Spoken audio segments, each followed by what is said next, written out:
Council Workshop, October 6th, 2021. It is now 5:35. Would you please rise for the Pledge of Allegiance? I pledge allegiance to the flag of the United States of America and to the republic for which it stands, one nation, under God, indivisible, with liberty and justice for all. Would you all remain standing? Is there anyone in the audience that would like to say a prayer? Pastor Tom, thank you very much. Let us pray. Father God, in the name of Jesus, we thank you for your goodness, your grace, and your mercy. Father, I pray your blessing over this meeting this evening. I pray, Lord, in Jesus' name, that you knit the hearts together of this council, Lord. Help them to be in one accord. Help them to be quick to listen, slow to speak, and slow to anger. And Father, we thank you for all that you're doing in this city, seen and unseen. For you are an awesome God, all-powerful, capable of everything. We love you and we praise you. In Jesus' name, amen. Amen. Thank you very much. Please be seated.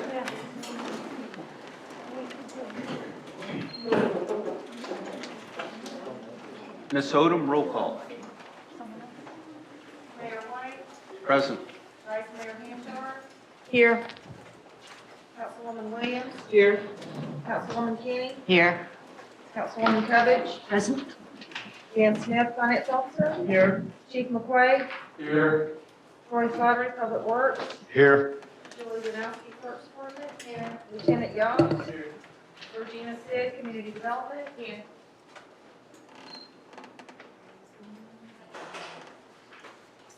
City Attorney Andrew Hand. Yes, ma'am, I'm here.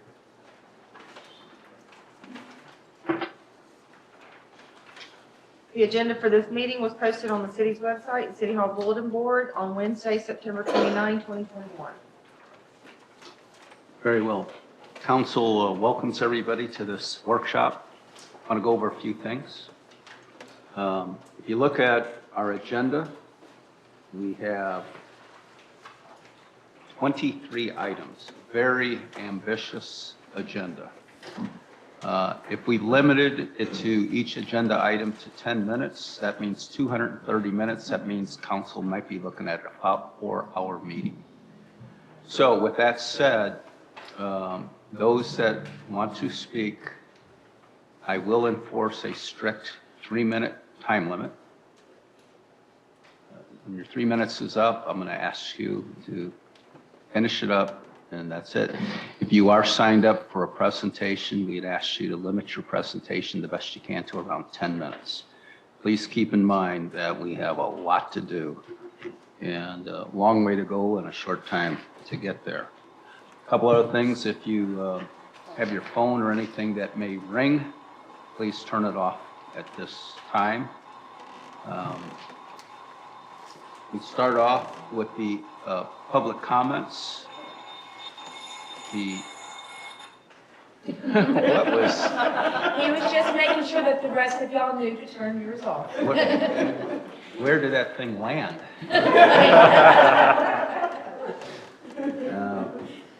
So as far as the public comments, as you know, one of the things this council has done is created 2 opportunities to speak. One at the beginning, you can kind of talk about anything you want to, something new, something old. Then you will listen to all the discussions of council, the presentations, and if you're still hardy enough to be hanging in there with us several hours from now, you'll have an opportunity to make additional comment.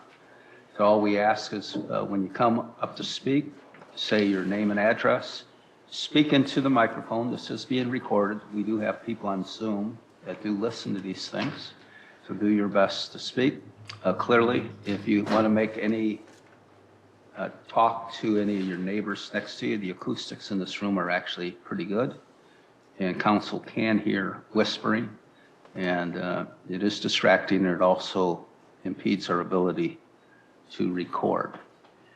So with that said, roll up your sleeves and get ready for a great workshop. A lot of presentations. I'm really much looking forward to all the speakers that we have that are getting ready to speak.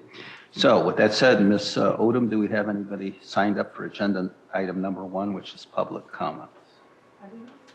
No one has signed up. All right, what we still do, even though no one has signed up, we still allow anybody who's in the audience to speak. Dr. Nino? Name and address, please. Bert Eno, 9220 Southwest 193rd Circle, Rainbow Springs. Item 9 is apparently you're going to ask tonight for the letter of support concerning the Marion County Legislative appropriation request for the Dunnellon Trail project. The letter that's been attached to the agenda, in the first paragraph, it's saying that this is for the design and construction of multimodal improvements along Pennsylvania Avenue in our city, including the connection over the Rainbow River and into the Blue Run of Dunnellon Park. Just taking that out of context there. You may remember that, of course, we got into trouble because it was indicated to the TPO that the two projects, the multimodal project west of the bridge and the pedestrian pathway across the bridge, were two separate projects. And we managed to patch that back together. RRC took a lead and met with the appropriate people in the county, and we managed to patch that back together. So they are seeking funding, a source of funding as one project. Now, down in the third paragraph, you have written, we are confident once completed, these two projects will foster significant economic development. I would ask that you don't dignify it by saying two projects, but say this project, because it is now one and the same, all one project, not two. Okay, thank you. Much appreciated. Is there anyone else? Yes, Pastor. Thank you for coming. Name and address. Good? Yes. Okay. My name is Pastor Fred Oates, and I want to comment on item 17, concerning the process for declaring city-owned property and surplus and disposal of the same located CRA District 11 at 11808 North Ohio Street. That is my concern and my interest is the property right on my street. Catacomb to my house is that church. I've been watching that property for quite some time, and we are very interested in purchasing per se, or involved because I'm a very community-oriented pastor. If you know or hear the feedings, you hear of the things that are going on in the city, that's our ministry. In the past 7 years, we have been feeding and we have been clothing. We've done moved over 25 million pounds of food. We've probably fed, estimated at about 450,000 families, and we're continually going into our 8th year of service in our community, and we work closely with the veterans, which are very supportive. Also with the Annie Johnson Community Center, we work closely in doing things in line services to happen in our city and surrounding areas. So I just want to say that we are very interested. My church is Faith Temple Worldwide Ministries. We're located right there beside the Aldi's. We've been there 7 years. And another reason that we are interested, because since that the store has come there, it's been a serious problem. They come there early in the morning, they take up all the parking space. My congregants have nowhere to park. They even move my home, you know, where I park it as the pastor. They're moving that out of the way. So it's becoming a problem more and more every Sunday and sometimes through the week, because we're there also on Tuesday nights at 7 p.m. So we're really eager to move. We've been trying to move for quite some time. And that place, I believe that is a place that we can really work in our community. That is a church for a reason, and we want to keep it the same, to be a church to serve in our community, to help the needs of all people. And that's what I wanted to address, my comments. Thank you so much. Thank you. Anyone else in the audience that would like to speak to any subject, whether it's on the agenda or not? Anything new we need to know about? Any issues, problems, suggestions? All right, please take note that we have concluded our public comments. Go to agenda item number 2, the Dunnellon Chamber and Business Association report.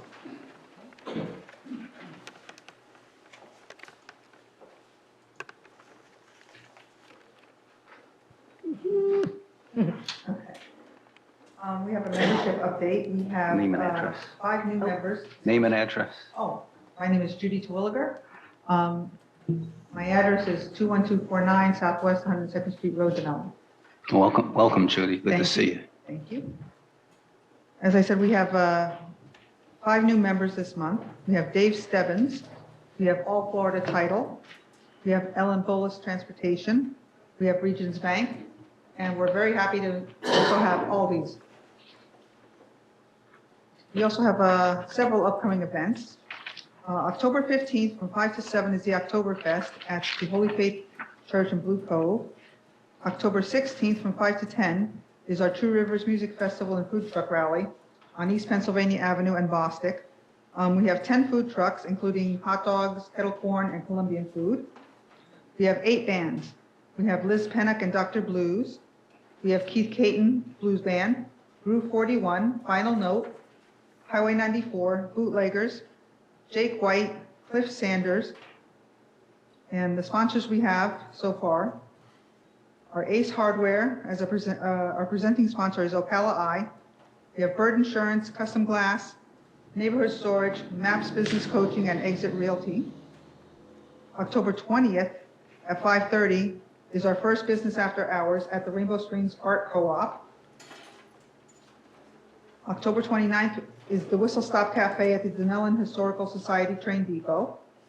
November 6th is our first Saturday market, and I've attached a site map also. We will have vendors around the park as well as a food truck, so we're really looking forward to that. November 17th, we have our second business after hours at Fishhawk Spirits in Ocala. December 3rd is our tentative date for our building renovation, which is the painting of the building. We still need some volunteers to help with the painting, so if anyone's interested, please contact the chamber. And I would also like to thank Sherwin-Williams, Ace Hardware, and BioClean Services for donating the supplies. December 6th, we have our Christmas parade. And we also have a few new volunteers starting at the chamber that I'd like to introduce. We have John Stetzer, Ellen Bolus, Judith DePasquale, and Victoria Henry. And then the last bit is October 12th at 6 is our next chamber board meeting. October 26th at 5:30, we will host our next fundraising network dinner mixer at Holy Faith Episcopal Church at Blue Cove, and that's going to be catered by Sweetie's Cafe. Thank you very much. Question. You said December 6th is the Christmas parade? That's a Monday. Oh, I'm sorry. It's the 4th then. Okay. I apologize. That's okay. Oh, I wrote it down. Judy, thank you very much, and very much appreciate you having those printed up like that so we can follow it as you read it. That's very, very helpful. Sure, for those that are sitting outside, appreciate that too. All right, now we go to agenda item number 3, board reports. Do we have any board reports? Do we have anything? Okay. Planning Commission. Brenda Giarville, 11661 Camp Drive, Dunnellon. Just very appreciative to the council and staff. Welcome to the community development manager, Ms. Joyce Sid. So we're looking very much forward to working with her. And we feel we'll have a very active board and can accomplish much that we have been discussing over the past 6 months under her leadership.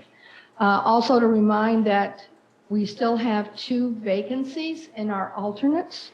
So we do have a full board, but 2 vacancies. So put the word out. We would like to have the full board and those vacancies filled. Thank you very much. Very good.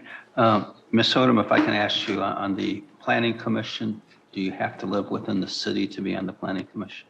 You know? I have to double check. I think there's some, I get, I can't remember if it's the historic board or the planning, but there are some, one of them you don't have to be, you can be a business owner. Yeah, I'm not sure. Because I remember we had one gentleman that we really wanted on the board, but he just moved into the city and had only been here for like 3 months. He was an architect or something. So that's why I'm pretty sure that We'll you look have at to. that. Oh, and our attorney knows the answer. Yes. It's in section 9432, the qualifications of members. It's short, I can read it. As provided in section 9431, City Planning Commission consists of 5 members plus 2 alternate members appointed by City Council. A minimum of 3 members and 1 alternate shall be residents of the city. A maximum of 2 members and 1 alternate may be non-resident property owners and/or non-resident business owners. Non-resident property owners and/or non-resident business owners must have owned property and/or owned a business within the city for 3 years prior to being eligible for said appointment. No member shall be a paid employee or elected official of the city.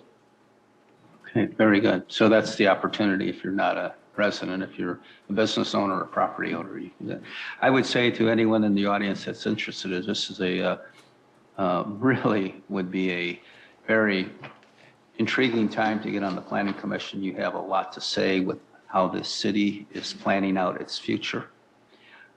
We have a new planning director right here. It would be time to get in on the ground floor of something and witness something very big. We all know that Dunnellon is on the cusp of change. You can see it all around. Over the next 3 years, I think Dunnellon is going to have a much different look than it has right now. Being on the Planning Commission, you will have a lot to do with mapping out what that look is. It's a very important position, and anybody who's eligible or interested, I would strongly advise you, if you want to get involved, to do so.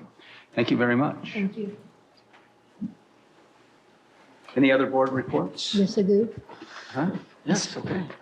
City of Dunnellon Historic Preservation Board met, and they are trying to boot up the City of Dunnellon Historic Preservation Cascade/Exterior Improvement Grant Program. Of course, everybody knows grant means free money. The application is not that complicated, and to make it even less complicated, at the last month's meeting, the board went ahead and did an edit and slight amendment to the grant program specifications. And basically, Cascade Exterior Improvement Grant Program also now incorporates any kind of landscaping project that a business property owner would like to have funded by this grant. Okay, and all grants will be judged on a case-by-case business. Small businesses, commercial properties, and residential properties in our historic district are eligible for the grant. Please get the word around. And possibly, I'd like to suggest to the mayor that we put something again in the Riverland News about this grant offering.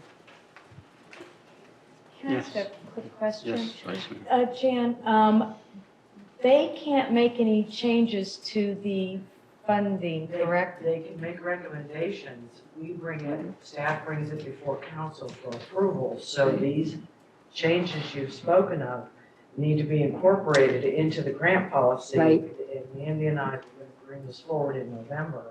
Okay. So we need to have those recommendations so that staff can present it and it can go for discussion. So Okay. it's not that it won't take Teresa. place, but it does mean Right. there is a formal process. So Teresa has handed over Teresa, did you the, want to speak?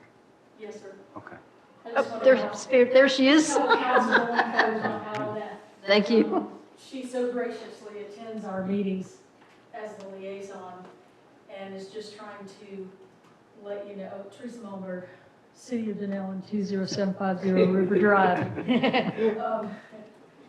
She is trying to imply to you that the historic board reviewed line by line the historic grant policy and has made strikeout, underline changes to that policy, which will then be presented at the CRA board meeting in November. and staff, Georgina, Jeanette, and I will be reviewing the CRA policy grant prior to that, to do any strikeout underlying the C that staff wants to recommend for that policy.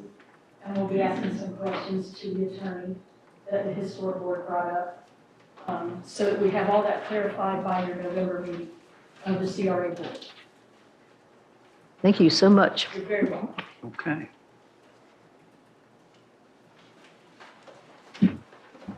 Okay, any other board reports? All right, we are moving right along, going to number 4. We have a presentation, Florida Paddling Trail Association Blue Ways Community Program. Ms. Cubbage, you wanted to introduce our guest? Yes, stepping to the mic momentarily is Dorsey DeMaster. Dorsey is the now recently elected Executive Director of Florida Paddling Trails Association, a nonprofit whose goals and aims Dorsey's going to tell you about. But the best thing is Dorsey is one of our neighbors. She lives here in Citrus Springs, and she's going to tell you all about this fantastic program and how it can benefit Dunnellon. And don't forget, we are a 2-river town. Welcome, Thank you. Ms. Masters. Please name and address. Thank you very much. Dorsey DeMaster, 8206 North Dandelion Way, Citrus Springs, Florida. I am your neighbor. Everybody can hear me okay? Yes. Okay, Yes. I got a little raspy voice. I used to be an air traffic controller, so I like microphones. So I'm going to try to keep my presentation very short. As Jan indicated, I'm now the president of the Florida Paddling Trails community, and I think this really will help the city of Dunnellon. There's an opportunity for the city of Dunnellon to become a Blue Ways community. So this kind of plays into your planning and your Chamber of Commerce goals and planning that you're doing. Next slide, please. What I want to do real quick, and I am going to keep the presentation very short, I wanted to give you a brief background of what the Florida Paddling Trails Association is all about. And then I will go in and tell you how the city of Dunnellon can become a Blue Ways community. The Florida Paddling Trails Association was established back in 2007, and it was officially incorporated by the state of Florida as a nonprofit organization under the Office of Greenways and Trails. The Florida Paddling Trails Association, we have several roles. One is to maintain and improve. This was our bedrock. This was our whole foundation of becoming the Florida Paddling Trails Association, is to help maintain what is called the Circumnavigational Saltwater Paddling Trail. This is a 1,500-mile paddling trail that starts up in the Florida Panhandle, goes all the way down through the Keys and up and ends over at the Alabama border. We have a group of all volunteer force of Trail Angel regional directors and trail keepers that help maintain this paddling trail, including the campsites and everything that these crazy paddlers that want to go all the way around the Strait of Florida, we help maintain these sites. This past August, I became the 34th person to complete the 1,500-mile trail. Wow. Next slide, please. This is one of the perks. I hope you can see the council. Can you see that? Oh, yeah. Oh, yeah.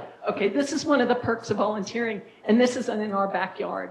Okay, this is just down the road in Ozello. Next slide, please. Another perk of volunteering. Again, we're an all-volunteer organization. Nobody gets paid for doing this. Next slide, please.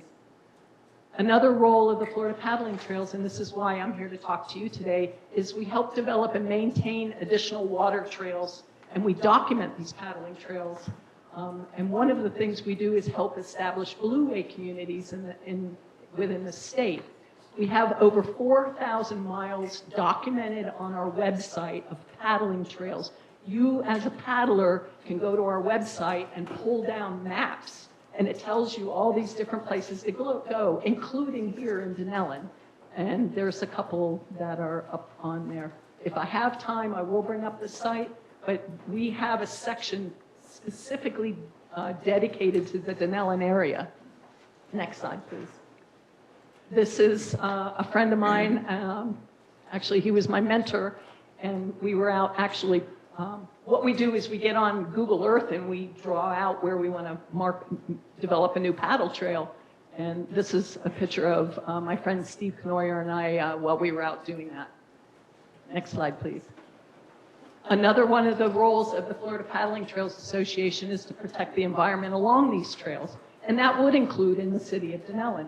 And how we do that is we teach paddlers, there's a class we can conduct called the Paddlers Environmental Toolkit Training. And it teaches paddlers what to look for as far as the environment and decline or garbage or anything. There's all kinds of things that we can teach paddlers to recognize good things about the environment. Next slide, please. This is a really fun part of our organization. We promote paddling safety and education. This is another thing under the Blue Ways Community Program that I'm going to present to you.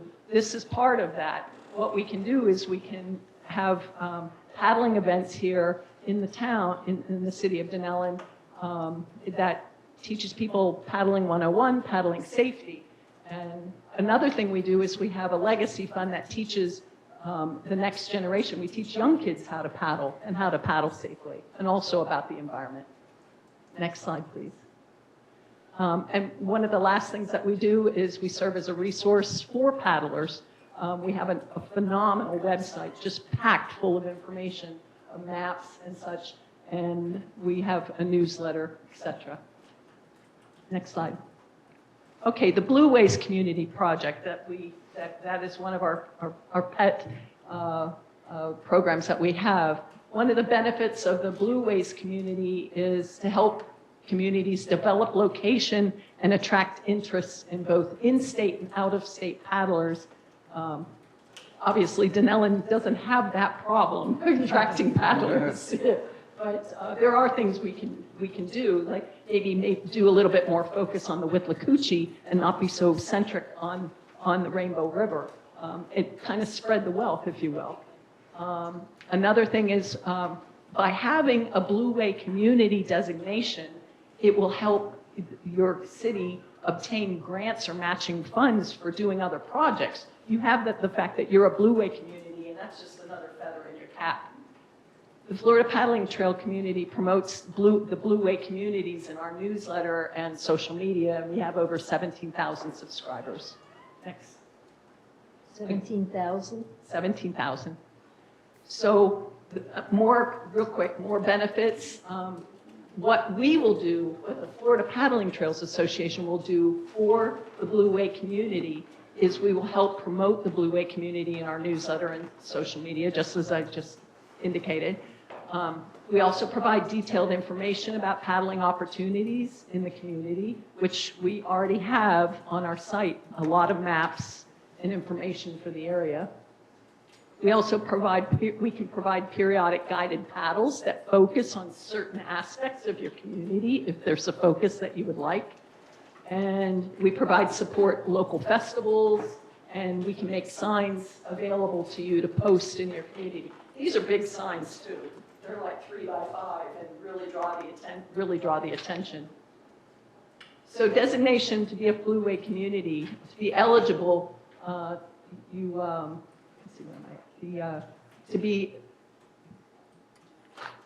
I?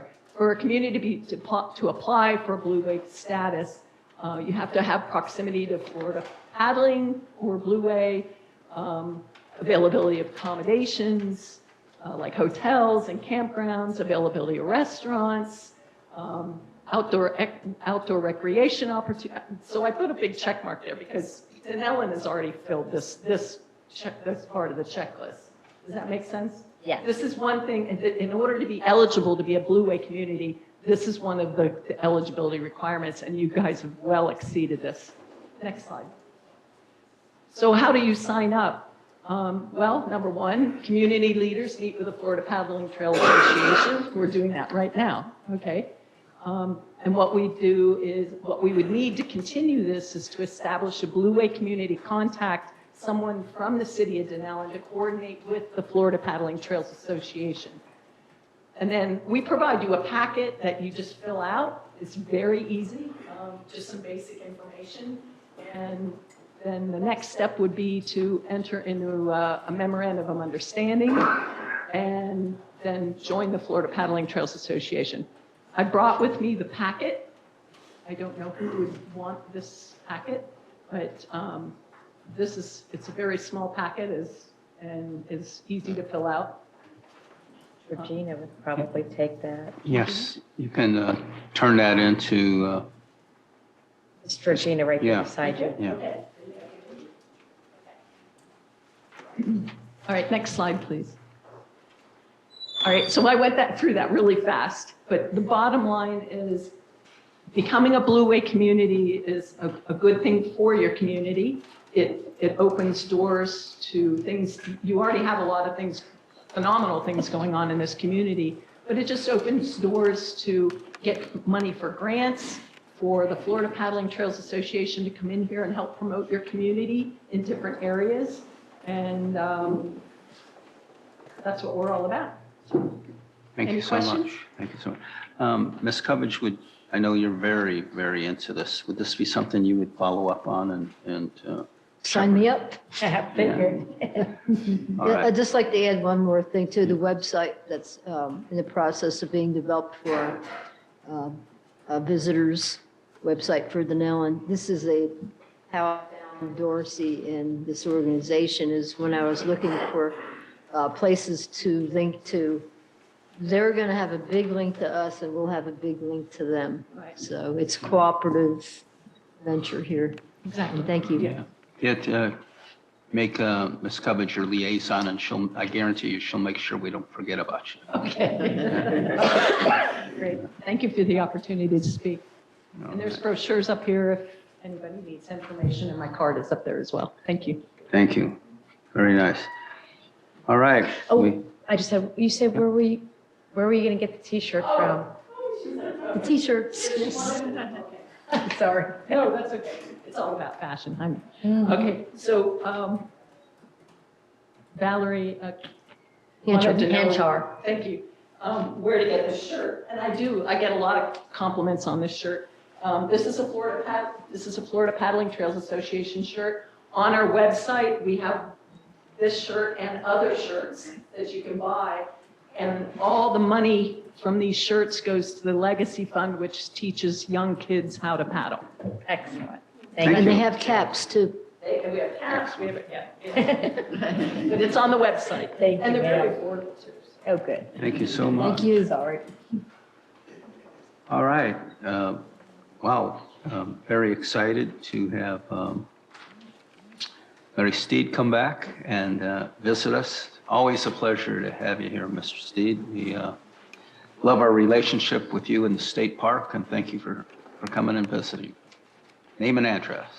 Larry Steed, Park Manager, Rainbow Springs State Park, 19158 Southwest 81st Place Road. I'm also a neighbor of the city, and I'm here to announce our unit management plan public meeting on October 20th. We had a brand new email today. They were going to just do it virtually, but we're going to put it on the same day from 8 to 11 o'clock there at the Dogwood Pavilion. So you'd be able to come up and meet some of the park planners and things of that nature for those people that are able to do it like that. Otherwise, the regular meeting will be between 5:30 and 7:30 virtually. I brought this and I can leave it. So if somebody wants to take a picture or, get the information, you can also go to FloridaStateParks.org and look up Rainbow Springs, and all that information is on there. Kind of on a side note, I read it through my dad, who's the most computer illiterate person, and he was able to navigate it just fine. I can assure you it's fairly easy. That's all I have. Okay. I have a comment or two. Anything from council, from Mr. Steed? Are y'all going to be doing Christmas over the rainbow this year? We are not. We're decided that we're going to hold up. A lot of those of our CSO, our friends groups, the support groups, they're in that age bracket where they're concerned about their health, so they decided not this year. This question's coming on the property that we cleared. it's been about 2 years now, right? So at this point, it's been cleared, it's been burnt, you had a burn on it. So when can we expect the longleaf pines to be planted, or have they already? We're hoping, so we did begin phase one of that, the preparation to plant. So we're hoping before the end of the year, we were able to actually hire a resource management Park Service specialist, but that is his complete purview. That's all he does is resource management items, some volunteer coordination, things of that nature. And that's really, really helped us out. And as we kind of go out of season, now that the kids are back in school and all that, we actually have time to take care of our park. So we're thinking probably at the end of this month in November, and then it'll be ready for another spring burn. So you need one more burn before the planting? No, sir. It's just required. It's rotation is all. Okay. We could plant now if we had all the trees, Right, but we would pre-burn it because longleaf. right. Because you remember when you came here and had to explain that everybody was kind of taken off guard. And one of the things you told us with assurance that within a certain amount of time, everything, in other words, don't worry, within a certain amount of time, everything is going to be done. So we haven't forgot your promises, that 2 years now has gone by, right? Right. And we're making it happen every day. Okay.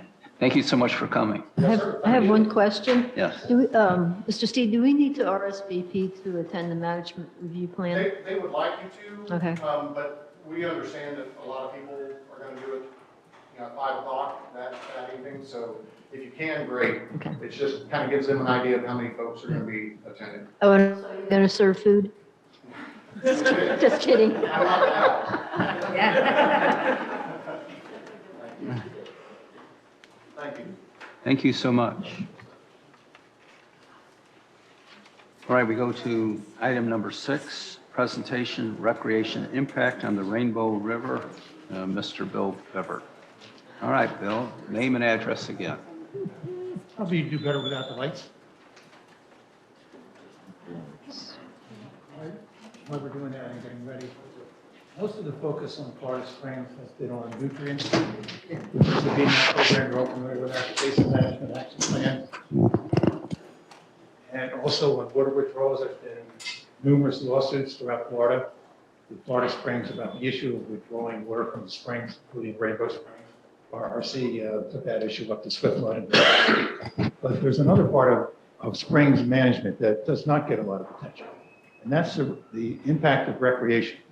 And we've recently seen issues, and I sent you a video a week ago or so about what's happened down on the Wiki Watching, where the aquatic community was virtually destroyed by recreational use, people getting out of their boats, and actually too many people. And the result of that was they've imposed some pretty dramatic recreation restrictions, including restrictions on liveries, actually making reservations to use it. And also they have a rule now where you cannot get out of your boat. If you get out of your boat, you get a summons. So recreation is beginning to have dramatic impacts, not only in Florida and not only in this area, but around the country. We see it almost everywhere where people are going to the environment, they're going out to the parks, and the parks are taking a beating.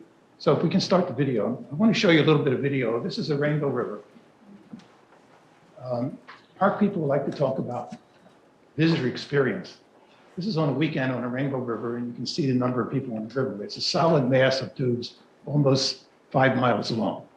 And you ask the question when you provide a natural resource experience, say the gentleman there in the canoe is trying to paddle through this, you reach a point where the visitor is not really getting a resource experience. The person is actually getting an amusement ride.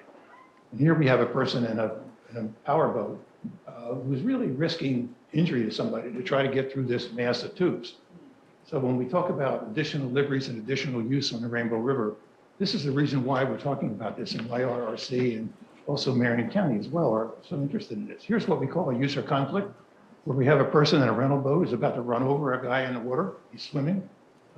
He never came out. And this is an issue on the river where we have a safety issue. It's a narrow river. There's a lot of boats, a lot of activity, and we have a lot of shallow areas. This is a sign that the Aquatic Reserve is posted along the river, telling boats where the shallow areas are. However, when there's too many tubes and too many kayaks, the boats have no choice. So they're forced out of the channel. And here we see what the result of that is. That boat you just saw is running aground. Here we have a propeller, an underwater shot showing the propeller chopping up the grass. And here's what's called a prop scar. Those of you who are familiar with the river have all seen this. And this situation begins with a small bunch of grass. And as we go downriver, we see more bunches of grass and they begin to cling together. And the tubers don't realize that they're actually causing this. They're completely oblivious to that. But as we get down to the confluence of the Rainbow and Withlacoochee, you see what we have. We have a complete mass of vegetation that's been dislodged between the divers and between the tubes. This is an issue that RRC got involved with because these big tubes, they were linking together, they were tying together with ropes. The county was actually supplying the ropes, which they're not now. And the result was we were able to get those banned from the river. Another issue is the dive boats, commercial dive boats, sometimes 8 in a day. Here's a training class, which there's no reason for doing this in the river, but they're actually standing in the river when they do that. Here's a largemouth bass with a stringer hook in his mouth. Not only the impact upon catching the fish and taking them home, which we hope they don't do, we have tried to get a catch and release. Here's a bowfin that's been speared. Some people don't like the bowfin and they don't like the gars and they killed him. Here's one you can see, he's still alive, but not for long. We went back to the beginning again, Mandy. You want to go back to the cormorant? There we are. Here we see,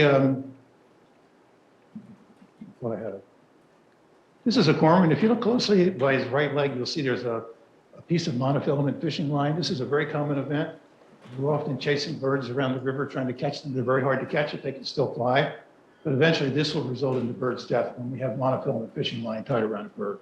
So just to let you know, there are lots of impacts of recreation that we often don't think of. We're out on the river, we're fishing, we're doing whatever we're doing, we're tubing, and we're not realizing that we are having an effect. And the more people we put out there, the greater the effect is. And the experience of the visitor gets less. We get user conflicts. People start yelling and fighting.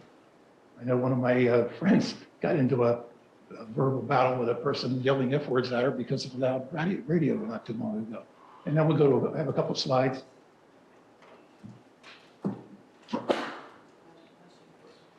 Another thing you might not think of, Rainbow River is famous for turtles. It has one of the most diverse turtle populations in Florida. We have 10 species of turtles in the Rainbow River, but the turtles are in decline. And one of the issues with turtles and turtle survival is these are basking turtles. They need a certain amount of sunlight every day in order to survive and carry out their life cycle. So if you have a tube or a kayak or a boat going by every 30 seconds, the turtles are constantly displaced from their resting spots. They don't get the energy they need and they can't reproduce.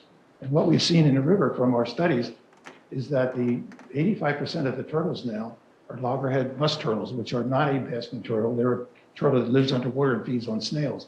So again, this is a subtle influence on the aquatic system, but nevertheless, recreation can have a major effect on the wildlife species. Like when we think of the Rainbow River, what is it we love? We love the wildlife. We love the otters. We love seeing the turtles. We love even seeing the alligators. Not everybody. And this is one of the points I want to make. There's been a lot of studies on Rainbow River. This may be one of the most studied rivers in Florida. We have the swim plan. We have the Rainbow Springs management plan. We have the CRIS plan. Lots of plans, but we have very little management. There's actually very little management actually on the water. Now, Dunnellon now has a patrol boat on the river, which is a help to try to maintain some order on the river and reduce the user conflicts. But we have a lot of studies, and what we need now is perhaps a little more management. The swim plan, one thing that RRC got involved in, just to the side, is there's two issues that the swim plan was addressing. The surface water improvement management plan that swim plan manages. It did not include recreation. And Rainbow Springs made an argument that it should include recreation impacts, and now it does. And I would guess that what they're doing down on the Wiki Wachi probably as a result of that, because now they're recognizing that in order to maintain the aquatic system, you must maintain the aquatic system with the vegetation and so on, the animals and plants. It all works together. One doesn't work alone, but recreation can have a major impact. I put together a few, these aren't rules, these are suggestions for policies. I'll just go through them quickly. How's my time there? You got 3 minutes. Oh, well, I can talk about something else. We've long talked about establishing a carrying capacity, which Commissioner Bryant was here a little while ago, and I know she was very supportive of that. And something that's coming out new in management plans, it's been done on the Mayaca River and it's been done around the country now, particularly in national parks. The issue of cultural capacity, and some of you can kind of guess what that is, social capacity or cultural capacity. What does that mean? That means what is the level of recreation where the experience of the visitor is so bad that it's no longer a resource experience where people will stop coming. This has happened around the country, different places, and it's beginning to happen on the Rainbow River. So the carrying capacity is a very important thing, and this involves everything. It's not just how many tubes you put on the river. It has to do with the effect on the aquatic system, the effect on water quality, and so on. Commercial use regulations, which we had to talk about tonight. Spatial and temporal zoning, you wonder what that might be? It means placing activities where they fit best. If you're familiar with the upper end of the Rainbow River, there is a spatial zone up there, 1,700 feet, where there's no boating, no motors, and no swimming. So this could be actually expanded on the river where different zones for different activities could be set aside so we don't have as many complexes we see now. Quota on tubes, Marion County is beginning to work on this. Freeze on new commercial operations, which Dunnellon is very involved with it. We're on the front line of that issue. Limit outboard motor shaft at 20 inches. Why that? Because during low water periods, long shaft motors just rip up the vegetation. That's what we saw earlier in the picture. Catch and release, no live bait fishing. We made two requests of FWC to implement no live bait and catch and release. One of the experiences that I remember from 30 years ago is seeing all the bass in the river. Well, they're not there now. There's a decline in fish in the Rainbow River. Chapter 21 revisions. This is, we're talking about regulations again, which are very difficult to do. A comprehensive management plan on Chapter 258. Louise Kenny is very familiar with this. This is the law that established the state parks and aquatic reserves. There is only one management plan under 258 now. That's the Mayaca River. That was ordered by the federal government because it was so impaired. Cross-training with 4 regulatory agencies. We have 4 regulatory agencies that are operating simultaneously in the Rainbow River. And there is some cross-training, but there could be more. Also education. This is a major role of RC. We do a lot of education work with our 4th grade program and other programs that we do. But these are just some ideas where we could make improvements in terms of providing a better visitor experience, reducing user conflicts, and protecting the aquatic community. Thank you very much. Thank you, Mr. President. Comments? Make it brief. Yeah, quick comment, yeah. Go ahead, please. Okay. Just to add to what Bill said, the swim study that was done in November of 2015, the 3 issues concerning the Rainbow River that were studied were water quality, flow, meaning quantity, gallons per day, and number 3, ecology. The concern is directly related to human interaction within that river. You have to understand that every time grass is disturbed, every time the bottom of the river disturbed, those submerged plants are plants that are living beneath the water. There are 13 species in the Rainbow River. Every time somebody plants their feet in the bottom of the river, every time a prop hits the bottom, the anchors of those plants are loosened and therefore they drift away. There are 22 emergent species. Those are species that live within the water on the banks, but their features are above the water line. But their anchors too are still in the water. What does that mean? You're thinking grass, there's no cows out there. What is out there are fish, insects, waterfowl, otters, and so on that depend on those grasses, both submerged and emergent.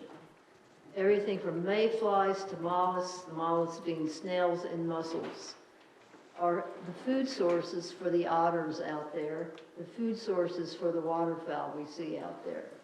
So every time you start disturbing the bottom of that river, you are not helping animals to survive. You are making the process of finding food a problem for those animals out there. Okay, so that's definitely needs to be kept in mind. I just wanted to add that. Thank you. Thank you very much. Mr. Bever, that was a very informative and great video. I'm sure going forward, the city county and state is going to eventually task themselves with trying to do what we can to protect the health of the river and the springs. I think that's going to happen sometime soon. I don't think we have any choice. Sometimes you almost have to come to the precipice of disaster before you respond. And I don't know how much longer the Rainbow River can handle what's going on, and it's going to force the governmental entities to step up. So thank you for the information. Okay, we're going to number 7. I think, Ms. Odom, we are out of the presentations right now. That was our last presentation. Yes, but we have Edith here. This was they came before you. Oh, the very last good. workshop, talked to you about the hospice care in Dunnellon. So they're just going to do a brief presentation regarding their request for a letter of support from council. Okay, welcome back. Name and address. Thank you. My name is Bill Whiteman. I'm the general manager for Vitas Healthcare in this area. And I've met Mayor and most of you all on the council. So thank you for this opportunity to make a presentation.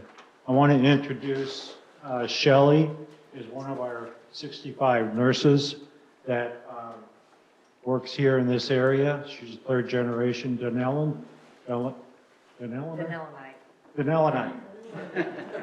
Mike Smith is the regional director, and Danny Vieira is the director. So I'm going to turn the mic over to Mike, and he's going to give the presentation. Thank you. Michael Smith, 148 Abbott's Way, St. Augustine, Florida. Native Floridian, by the way. So anyway, so if what we're here for is a letter of support, because what has happened, the state of Florida has opened up the certificate of need for another hospice provider for this area, which they determine as 3B, Marion County. So we can go to the next slide real quick.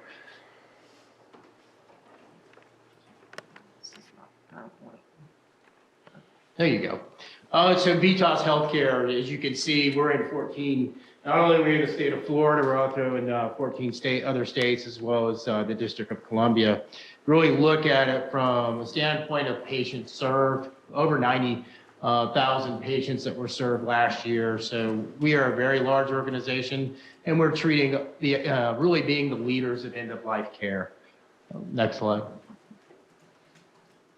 Again, we're over 40 years worth of experience. We were started by an oncology nurse and a Methodist minister down in Miami. So we basically have started the business here in Florida and grown out from there. We came up with really what our true core values are, and we really live by these values when we take care of patients and families. And that's, again, the first core value is patients and families come first. We take care of each other. I'll do my best today and even better tomorrow, and I'm proud to make a difference. This is something we really steadfastly live by. You talk to any of our employees, they know that their values, and we're very proud of those. Next. Really look at Vitas Care offering. Again, we really share our goals with the providers that we work with in the healthcare community. We really want to look at what is the best way to support patients in the community, and again, provide that care from a hospice patients and families' goals and values. So a lot of folks don't know from a hospice standpoint, right? From taking care of patients and families are in control of their care. They're the ones that decide what we bring to them. So that is something we really have to understand from a standpoint in the United States, is that every individual has the right in the how they want to be treated, even under hospice care. Again, if you look at the differentiators for Vitas, we have an open formula, and what we mean by that is that we don't just deny somebody care because they might be on a higher price medication, or they've got other different things that they might need. We're not a definite no on that. So we actually expand that service out, because what we want to do is take care of patients at the end of their life the way they want to be taken care of. Also, if you look at just the Vitas Care Connection Center and what we've done there for patients and families throughout, We have complex modalities. Again, what we mean by that, patients that are on different things, like if you have a patient that is on dialysis, right, and it's at the end of life of dialysis, we're going to take that on a case-by-case basis and see if we'll bring that patient on service instead of just a steadfast no. There's other things, patients that need TPN, they need some type of feeding. That's not a no for us. That's something we're going to look at and do on a case-by-case basis. Also, a lot of acute symptom management. There are, and I'll go into it in a minute, about 4 levels of care of hospice. As a hospice provider, you have to provide those 4 levels of care. One of them being is acute symptom management, which is called continuous care. That is something that is provided to patients at their home or where they live. So an ALF, nursing home, such if their symptoms are out of control, we can put a nurse at bedside up to 8 hours. And then every day that is reevaluated to see if we want to increase that. Also, we have, over 334 employed physicians throughout the country. Again, we just do things, we try and look at patients individually, and we provide the care that individual needs, along with the family needs. Next. Again, we had a really big response to COVID-19 and what we're doing from an educational standpoint and training. This is an ongoing training that we do with our staff. Again, it's a mandatory staff education that is put out through our wonderful devices that we have these days. So we have the iPad, the iPhone, and we really get that out to our employees to make sure that they're following up with all the new CDC guidelines that are coming out. We are doing updates with our employees so they know exactly what we need to do from that standpoint. Some of the things that we've done, from Zoom bereavement support groups, instead of stopping the bereavement groups, we actually moved them to a Zoom platform or a Teams platform so we can actually continue to reach out to those families.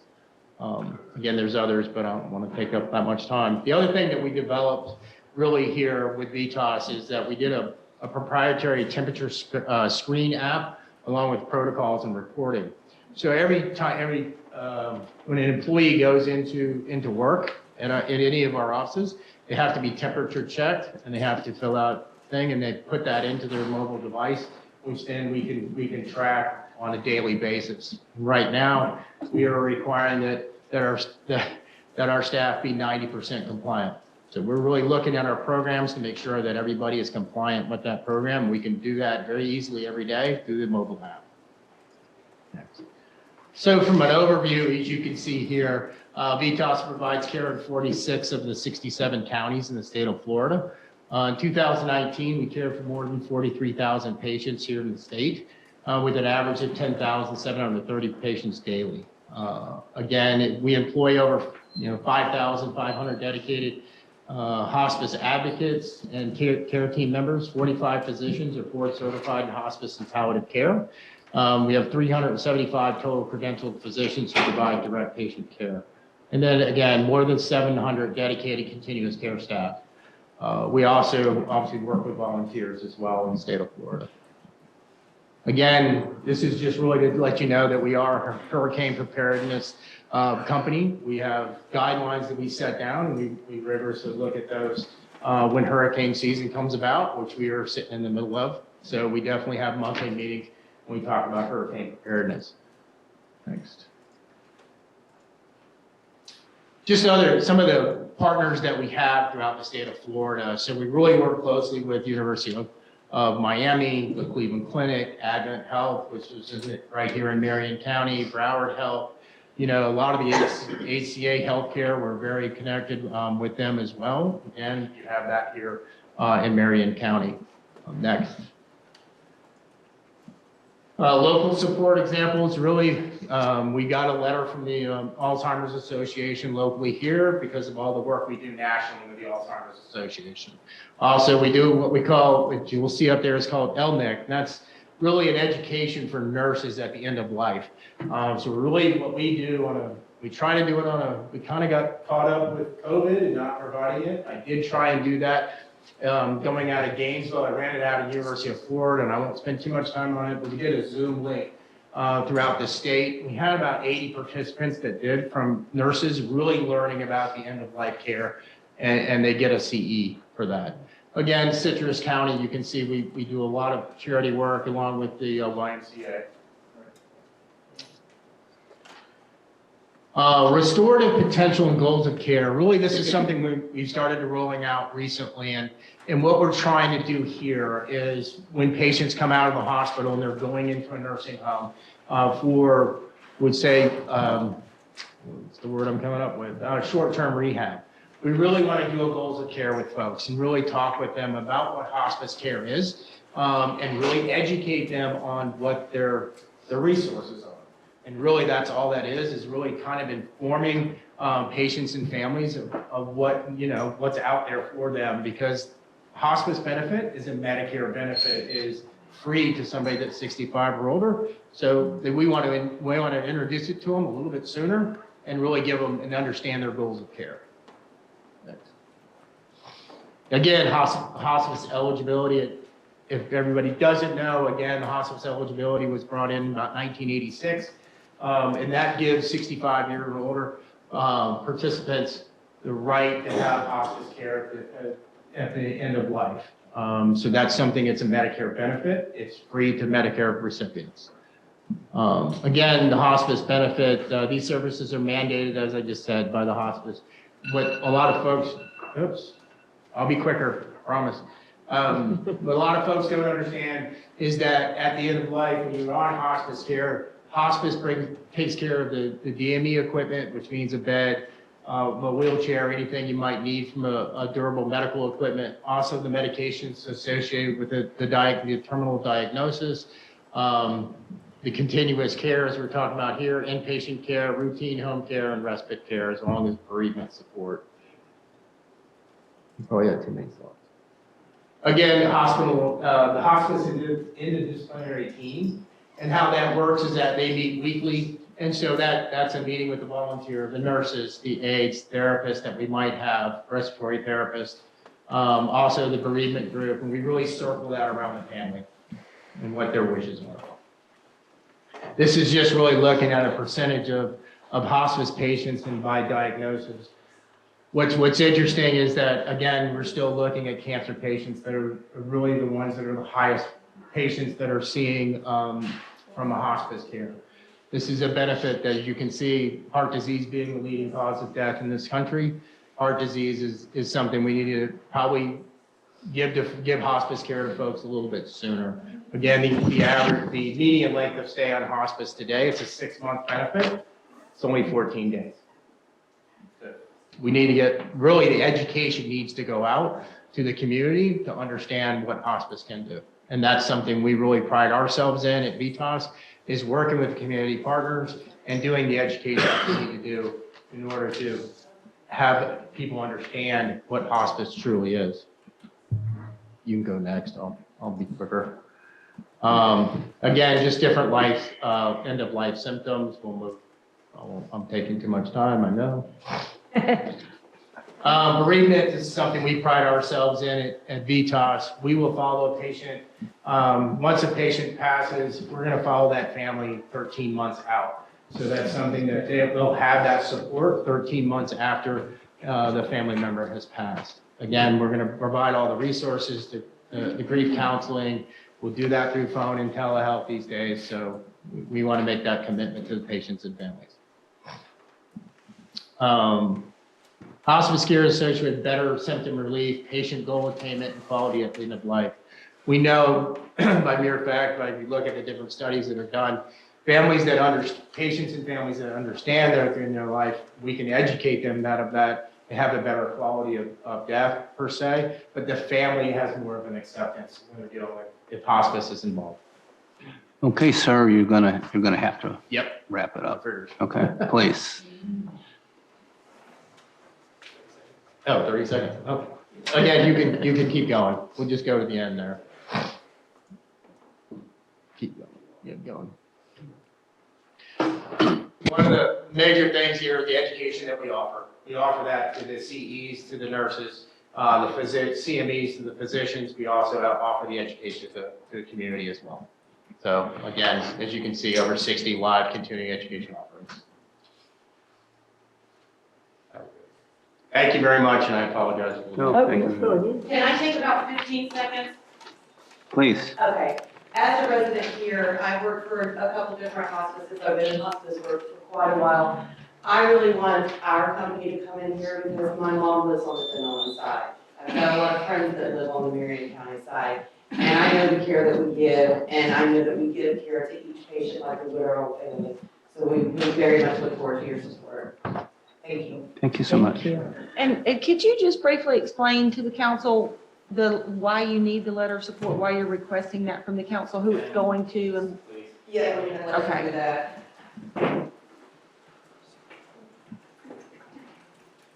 Dan Viera, 1145 Blue Bonnet Terrace in Venice, Florida, 34452. So there is a certificate currently open, so you are going to get another hospice. So as far as letter of support is coming to the community, so you get to choose your partner that you want to enhance your community.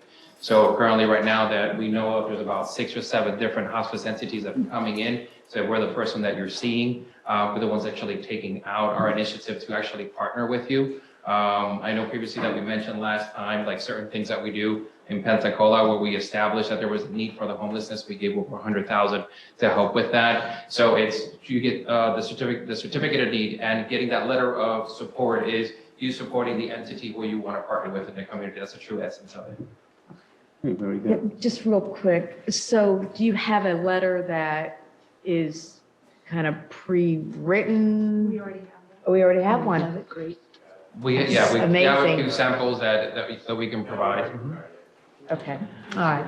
So council, they're asking for a letter from the city. I want to put that on the consent agenda on Monday. I'm fine with it going on the consent agenda. Absolutely. Okay, you guys, very successful in your presentation. You got your letter. Thank you very much. Thank you, council. Thank y'all. Thank y'all for your hard work and appreciate it. Absolutely. We're going to be lucky to have you. Absolutely. Thank you so much. Going to be a nice addition to the city. All right, now we're moving right along. We go to number 8, letter of support request, Carrie Irons Adventure Cycling Association, U.S. Bicycle Route 15 through Dunnellon. Is there a presenter for? Yes, Carrie is on Zoom. Let me get him. Carrie, can you hear us? I can hear you. Can you hear me? Yes. Okay. Carrie, please keep in mind, I'm going to set a timer for 10 minutes. We want to try to limit this to 10 minutes. We'll go faster than that. I do have your slideshow presentation that I can sort of follow along here, and I have a draft letter that we've prepared for the council Okay. to support your request. So you can go ahead and get started. Great. So the first slide, I'm with the Adventure Cycling Association. We're working with the American Association of State Highway Transportation Officials, AASHTO, to build the U.S. bicycle route system. Next slide, please. Gotcha.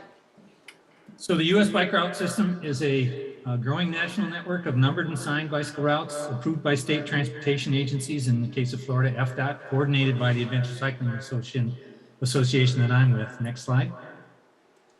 Okay. And our nonprofit, we're a 50,000 member nonprofit, and we want to inspire, empower, and connect people to travel by bikes. We have a 50,000 mile network that we've mapped. We have a magazine, we do national advocacy, we run tours, we sell maps. And we are the technical support organization to AASHTO for the U.S. bike route system. Next slide. So a little bit of history. In 1982, the first routes were designated. In 2004, the project was rejuvenated. Adventure Cycling participated in that. And in 2008, AASHTO approved the National Corridor Plan. And the first new routes since 82 were approved in 2011. Next slide. This is a slide of the entire country.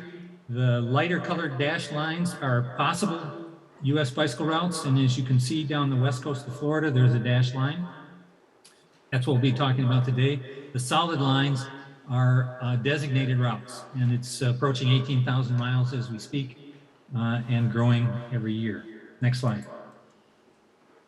So in Florida, U.S. Bike Route 1, which runs along the Atlantic coast, and US Bike Route 90, which basically runs across the Panhandle to St. Augustine. Those were designated in 2014 on state highways, and there are realignment projects underway in both of those to move those to quieter roads and streets. US Bike Route 15 is what we're talking about here. From the map, there's a little segment of it designated 14 miles from Madison, Florida into Georgia, and then in Georgia, it goes on up to Atlanta. And the proposal is to extend it from Madison down to Miami along the West Coast, 496 additional miles. Next slide, please. The reason I'm presenting today is that in order for the Florida DOT to request this designation, each of the local road owners and whoever owns the pavement needs to tell FDOT that they're in support. So along this USBR 15 extension, there are 19 road owners, and the city of Dunnellon is one of them. A resolution of support or a letter of support to FDOT tells FDOT that you're in support. I've supplied your staff with templates for that. And adventure cycling volunteers, myself, are doing local agency outreach. Next slide, please. The route through Dunnellon is pretty straightforward. Comes in on County Road 40, which turns into Cedar Street, takes a left turn onto Pennsylvania, takes a right turn, goes out to US 41 and leaves town. And so it's those two short pieces of, or maybe three short, I'm not sure where the city limit, where it takes over from County Road 40. But using those pieces of street is where the city needs to tell FDOT that they're in support. And this is just a quick summary of it. Next slide, please. A quick summary. As I said, comes in on CR 40, Pennsylvania Avenue, turns on Ned Love, and then onto US 41. FDOT supports the use of US 41, and obviously the county needs to support the use of County Road 40. If the city wants to change the route, if this is not optimum, that can be done with agreement with the county on any changes where the links are. Next slide, please.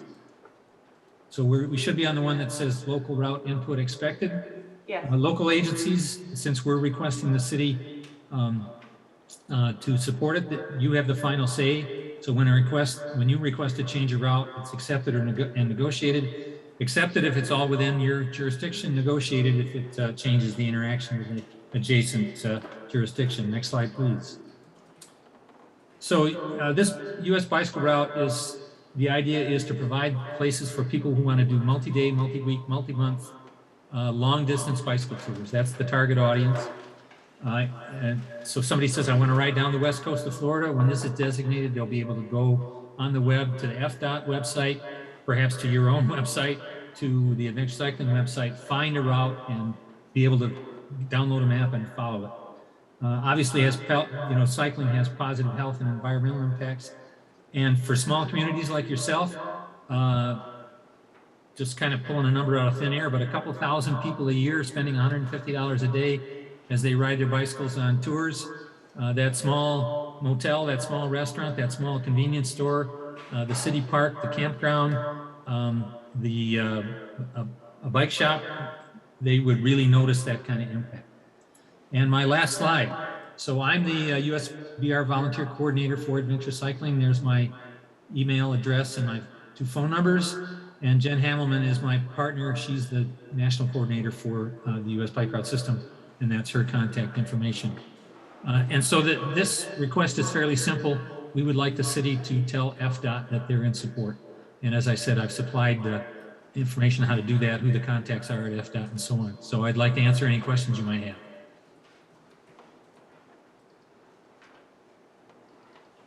Council, any questions? But we could add to that, because what I was thinking of is our bike trail when we eventually get it going. Yes, good point. So every 6 months, the route can be updated.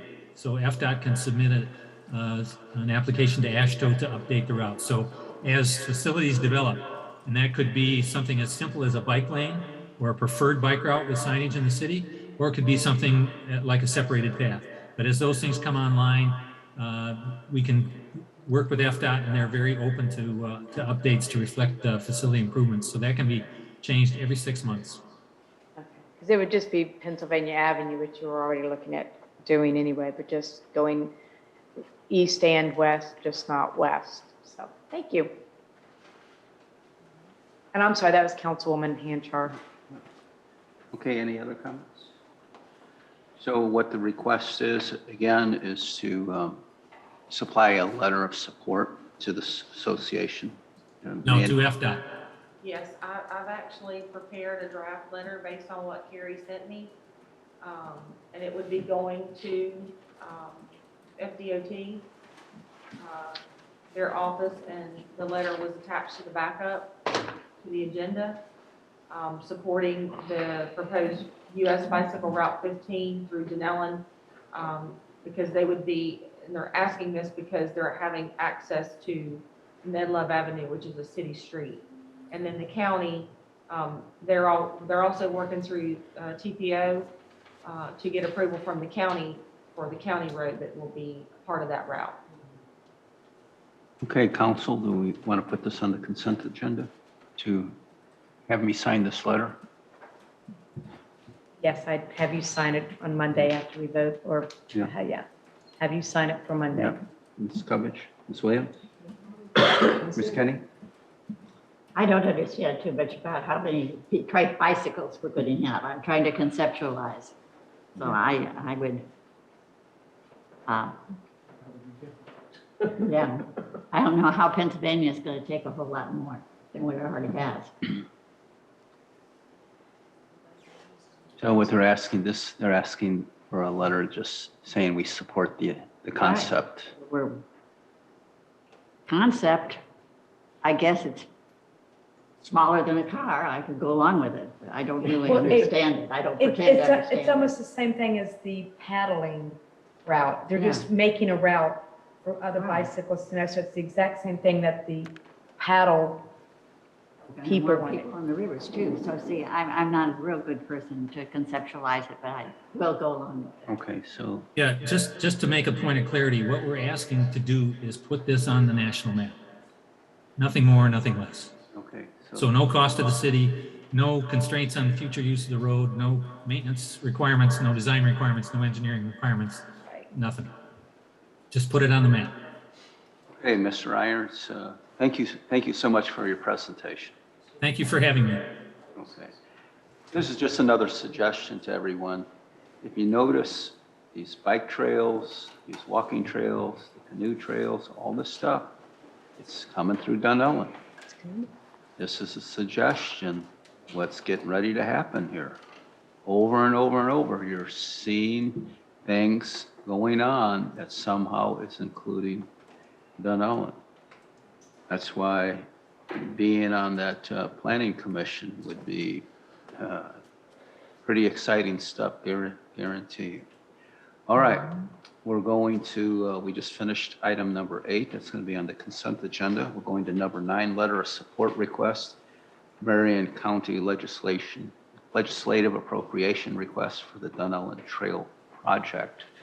We also have a pre-done letter to Mr. Couillard for this one. Yes, sir. This was a request that Mr. Couillard made of the city council. They are applying for legislative appropriations for the bike trail and pedestrian bridge. Mr. Couillard also sent me a letter that was received by the county from Rainbow River Conservation.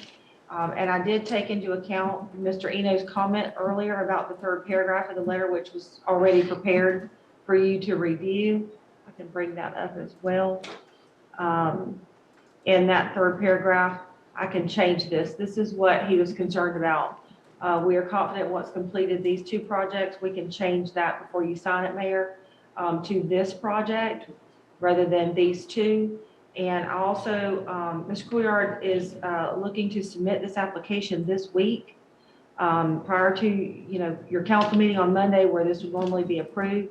So if there's a council consensus for you to sign the letter and I can get it to him, we can ratify it on Monday. Any objections to that?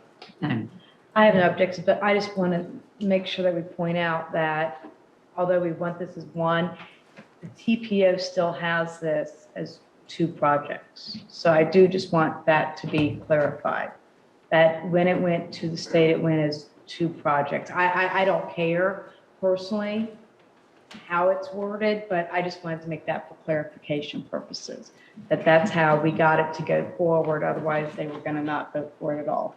So. Understood. I would say the council has addressed that, and we look at it, at least from our standpoint, as one project. So since it's a letter being signed by me, I would rather reflect what council says.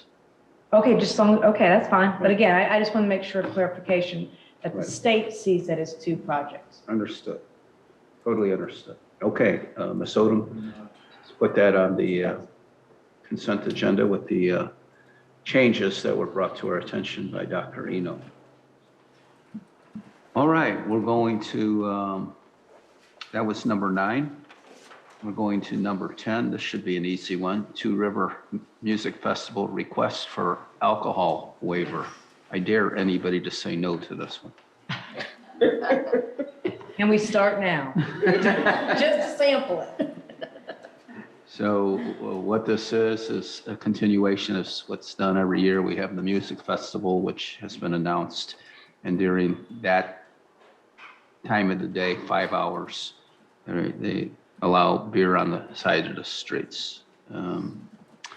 Nothing new, nothing different. It's just a continuation of what has been highly successful in the past. Somebody runs into my house on Boston Street. And Chief, you're good? Any comments on this? Not broke, don't fix it. Want to put this on the consent agenda? Absolutely. Okay. Looks like, all right, guys, we're doing good. Scratch number 10 off. Ms. Odom, please put that on the consent agenda. Okay, I'm sorry. You've all had a chance to review this. Did you have any questions of me or Georgina or anybody? Okay. Consent? We're sorry. Oh, did you want to do a presentation? That's okay. Okay. See, we already like you. We do, that's a good point. We're at number 11, council discussion, Chamber and Business Association request for assistance with the tourism website. If you recall, that was a request made for $2,000. Mr. Hand, council, said that the $2,000 would be appropriate for this because it is being used for something that is benefiting the city. So I guess the discussion would be whether we go forward with the contribution of $2,000 to help the chamber create a website, a tourist website. Correct? Is that a fairly accurate summation? Yes, essentially just that there are some AG opinions on point that find it, tourism is a public purpose, promoting tourism. So I think you're on fairly solid footing as far as providing those funds, with the caveat that there is control that they must be used for a certain purpose, and that the public purpose is found. So there would need to be a finding, but that can be drafted depending on how you all do it. That's the only stipulation. Okay. Ms. Odom, is there anybody from the chamber that's here to represent the chamber right now? No, I believe so. Okay. Were you presented with an invoice yet? Yes, we were, but we had to turn them away because it had not gone before council. I understand that, right, but you have seen the invoice. I Okay. have not seen it. Oh, sorry. A gentleman brought it forward. Okay, right. I don't know how much it was for or the vendor, but we couldn't accept an invoice that hadn't been Exactly. approved Right. by council, so he'll have to bring that back along with some other paperwork for us to process. Well, I would think since this isn't wrapped real tight, I don't think I'd want it on the consent agenda. I'd want it on the agenda and give someone from the chamber an opportunity to come and tie the package a little tighter than that. Let me ask, Trahan, when you said that we need to have a finding, a purpose, what purpose would you recommend? Simply put, that this is going to be used for tourism to benefit the health, safety, and welfare of Dunnellon citizens and promote tourism with within the area that is a public purpose, council would make that finding, something along those lines. That's just something off the top of my head. I could articulate it better at a meeting to prepare, but something along those lines. Okay. Just like you can, I didn't know if you needed us to figure that out or you knew how to figure that out. Something I can provide for you to review. Thank you, sir. So Ms. Odom put it on the regular agenda. A quick regular agenda item. All right, And thank you, Jan, for the info. we're going to number 12. We've got some fascinating information, historic information on number 12. Vice Mayor Hanshire was correct when you said that area that is being used by the Kroger's property used to be an old park with a boat ramp there or something like that. You said something, did you say something? The property right there at the, Yeah. it's for the citizens of that neighborhood. It's, So Mandy has dug in and found documents from the 50s that are suggestive of that. So it appears that that property that we have talked about asking the county to fence, it appears that this property may be owned by the city. So it may be all on us. Mandy or Andrew, do you want to comment further on this? You know a lot more about this than I do. Mandy in particular, you did all the research on this. Yes, it's actually, I'll show you a map here. It's, there's the property right here. But what puzzled us initially was on the property appraiser's website, and this is the area where the water retention area is also. On the property record card, it indicates that the owner of the property is Rainbow River Acres Park and not City of Dunnellon, which we will work with the property appraiser to get that resolved. But going back through our historical documents, you may have, Valerie in particular, remember a reference to a Dupree Park. yes. And so once we made that connection and started going back, it was actually, there's an ordinance and there's several sets of minutes that that I was able to find that made it very obvious that it is owned by the city. And this is just something that needs to get worked out. And isn't it deeded access to the residents of what's considered Minnetrista? And That's, as a realtor, that is what I've always been told. Okay, good. Okay. What I would have thought that. Yes.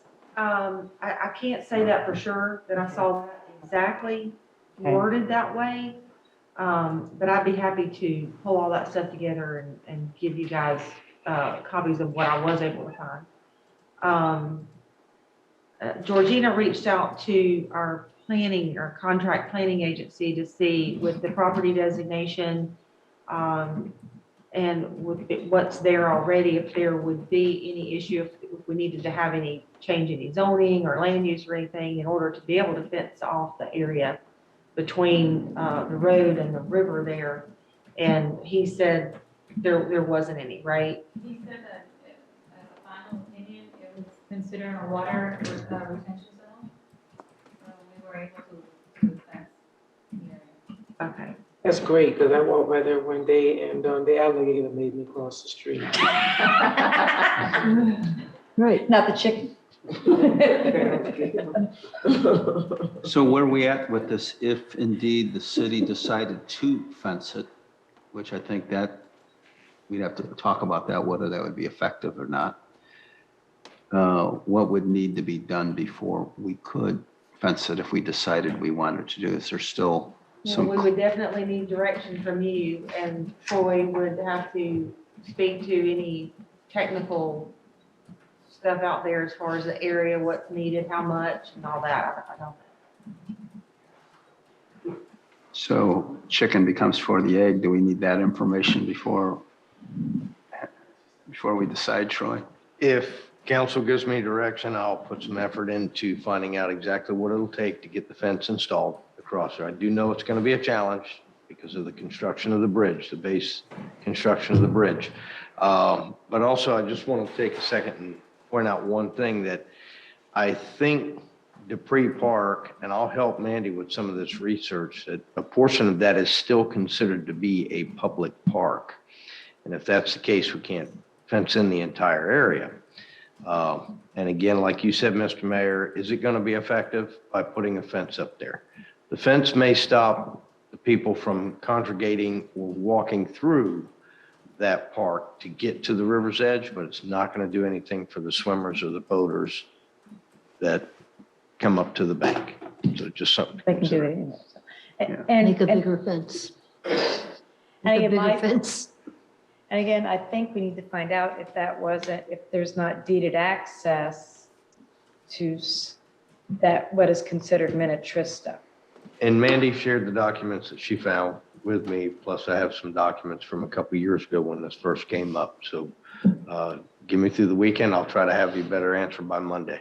But if directed by council, I'll put research into cost and feasibility of putting the fence in. Let me, I'm just thinking, would it help us if we gave y'all or the attorney like an address that's over there that he could almost do like a title search to see? I'm just, I actually just sent Mandy an email about that. I haven't been involved in this project, but, and I haven't seen what the city's found, but if there are other documents out there, certainly a title search from a title company would find that, at least, yeah, they have a high success rate in that, that's what they do. But if that were the case, the city could provide them with those documents, and title searches are usually as you know, a nominal cost.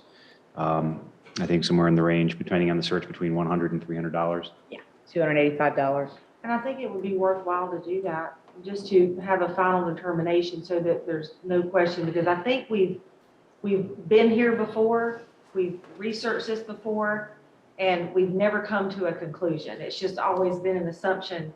So I think to have a final say, it would be helpful for the future. Well, let me ask you this, and I'm working with a gentleman who's about to put his house up on the market for sale over there. And I know that Clear Choice Title has done title searches on those properties over there before. So, I mean, would it be wrong of me to ask them, because I was going to do it anyway, and we're going to do a title search anyway, would it be, am I breaking any rule or anything? So this is something that we went through, I think a few years ago with Dawn, where she attempted to order a title search. It needs to be ordered through a title agent. So the title company won't provide one unless it's ordered by an agent.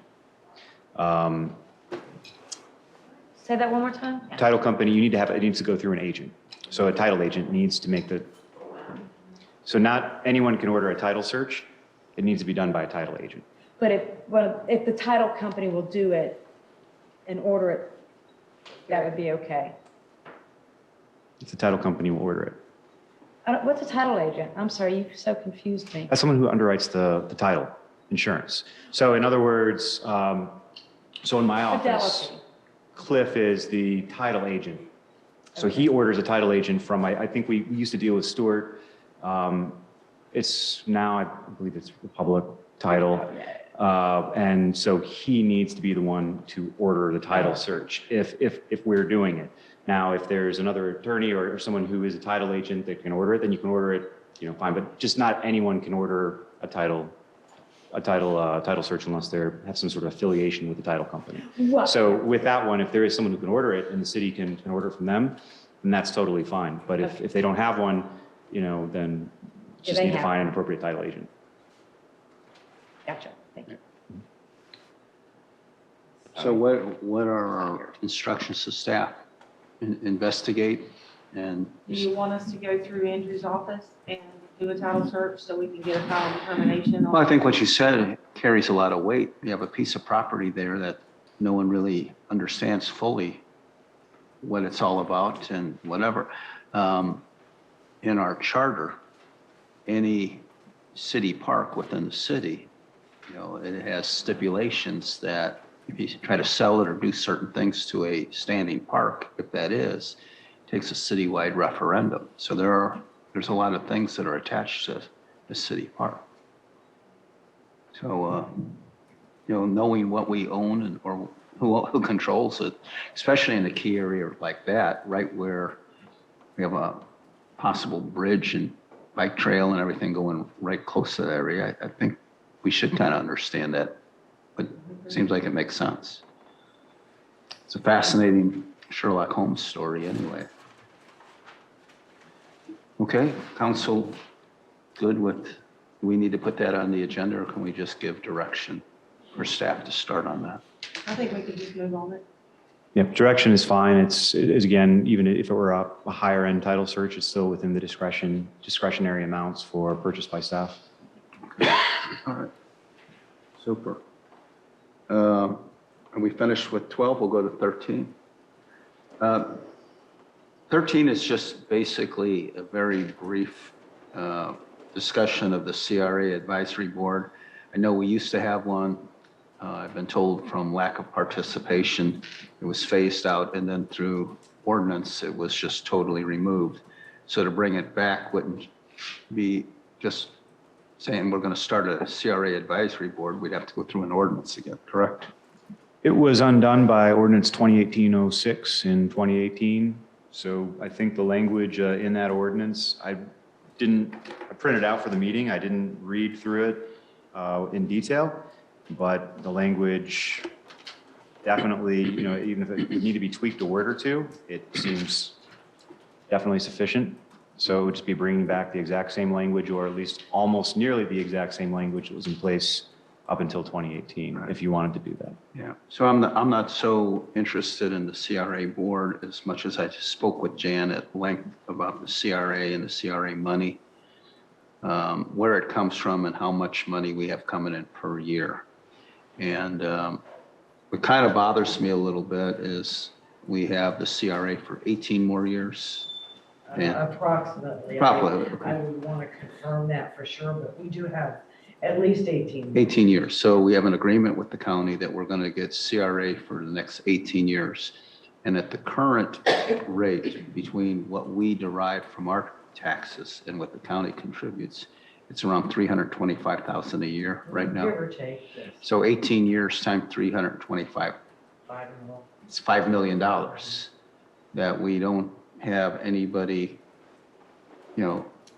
other than council sitting here saying, So I would like, knowing that we have that much money that's coming in, we need to kind of have a 3-year plan, a 5-year plan, have objectives, what we want to do with the money.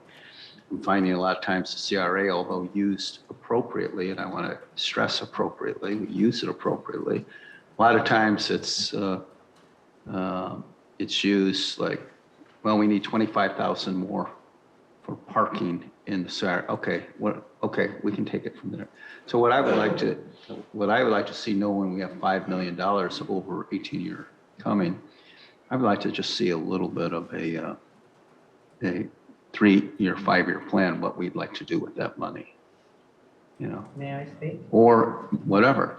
Yeah. We could, staff could get together, and now that Georgina's on the way, she seems to have some grand ideas, and we have the economic development study as maybe a guide that even staff could get together and formulate something and bring it forward to the CRA board for discussion, not necessarily any firming up of projects, but just a continued discussion.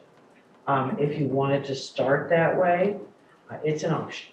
Good option. That seems to me that would be fantastic. We are now, council right now is the CRA board. Yes, sir. Right? Yes. We'll always be the CRA, we're just not the advisor. We Right. used to have an advisory board, now we're the advisory board and the board. And with the board. And this way We are all we could start the discussion of projects, see what Georgina, has in her back pocket that she envisions for the city. And we just kind of start with that. And that would be a real challenge for you too, knowing it. I know it's not a lot of money, but that money's coming in and you can say, okay, this year we're hoping to go with it. And then next year, and you'll kind of have a multi-year plan, what we're going to do with it. I think the residents would take a lot of comfort in that, knowing that, okay, something's going to happen next year, something's going to happen 2 year, it would be spelled out for everybody. And that'll also tie in with the 5-year capital plan that each department has, and even CRA. It wasn't a 5-year plan, but it was their capital projects for this year. We just extended, and I'll get with Georgina on this, but even from a budgetary standpoint, during the year, we can discuss it, bring it forward at quarterly meetings, and by the time we get to planning the next year's budget, it's just kind of still a living, breathing document. Well, and that's kind of what you did. Remember how, I think Rick Hancock, Councilman Hancock did it, where he asked for the projects to be color coded. Yes. And that's kind of exactly what we did, or we've always done, is we color coded them so that we knew that they were going, this was going to be finished in 3 years. That meant 2, whatever it was. And those were the funds that went with it. So yes, we have had those 3 and 5-year plans out there before.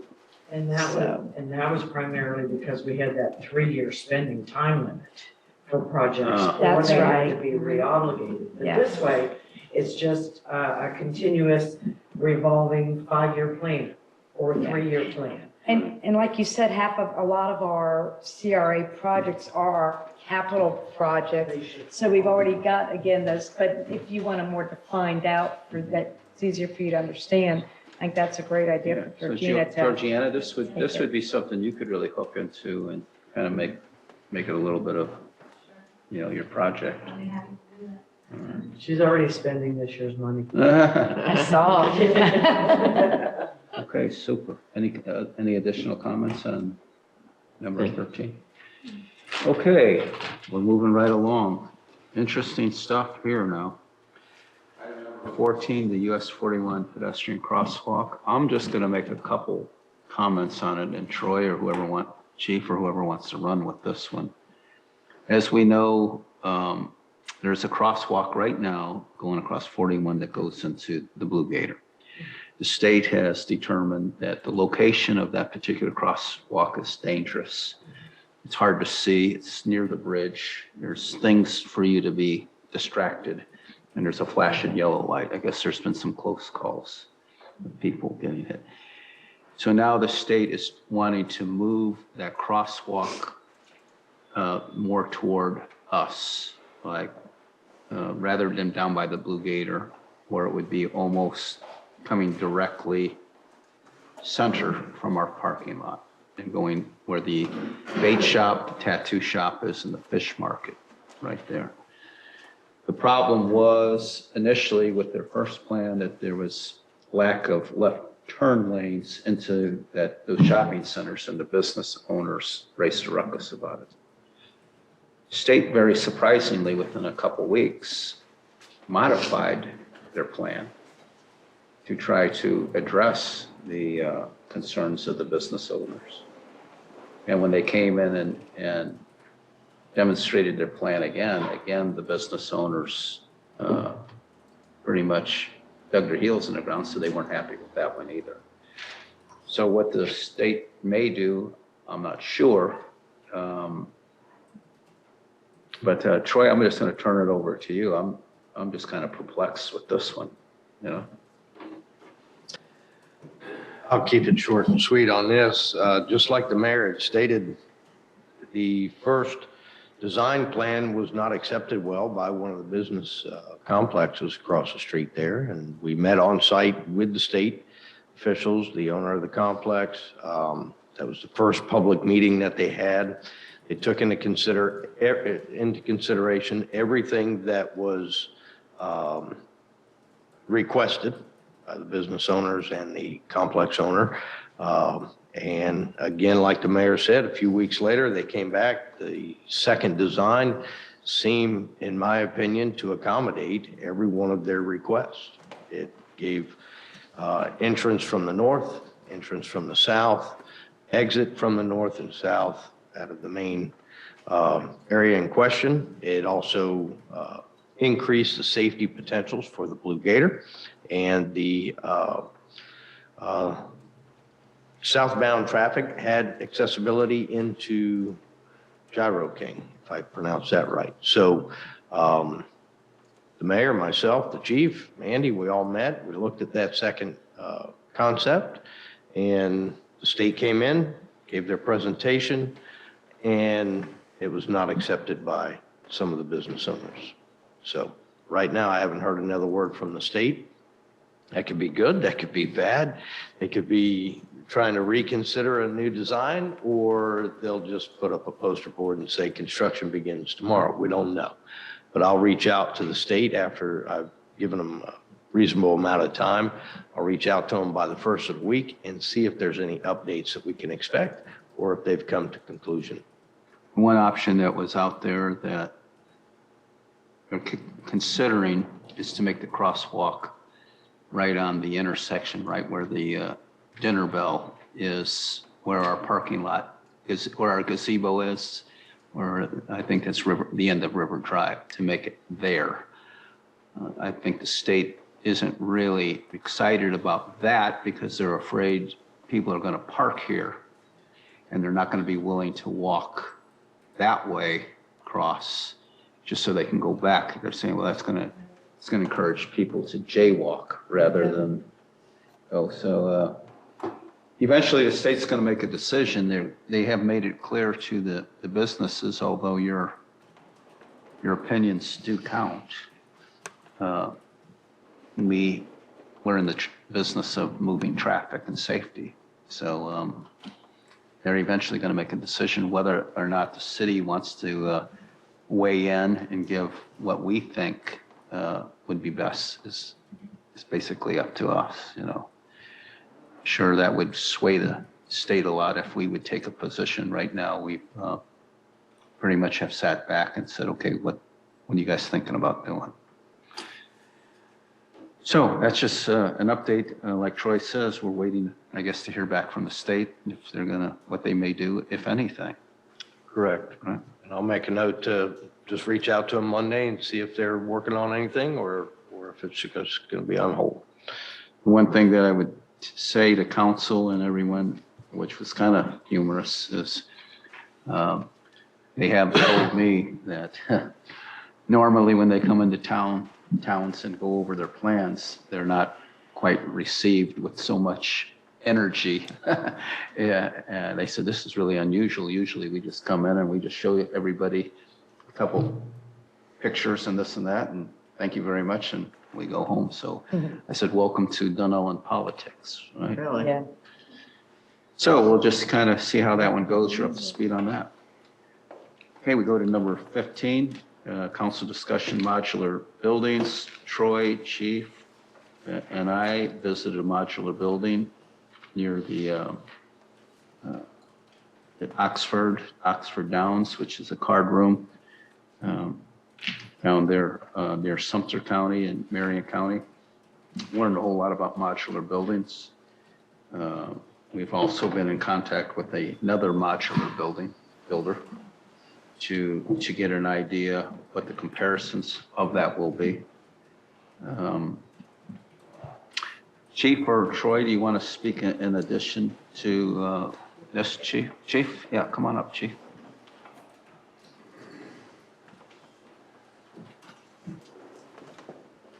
Well, Andy? Yes, sir. I put together a little, after talking, looking at the modular building at Oxford Downs, which was very, very educational. We all three learned a lot. So we came back and we're going to have a modular building. Where are we going to put it? So, as you know, we have discussed the Powell property. And this is, next slide, please. At the corner of Illinois and Powell Road. And this is a beautiful piece of property. It's 1.5 acres, 3/4 acre. Next one. Get a little closer.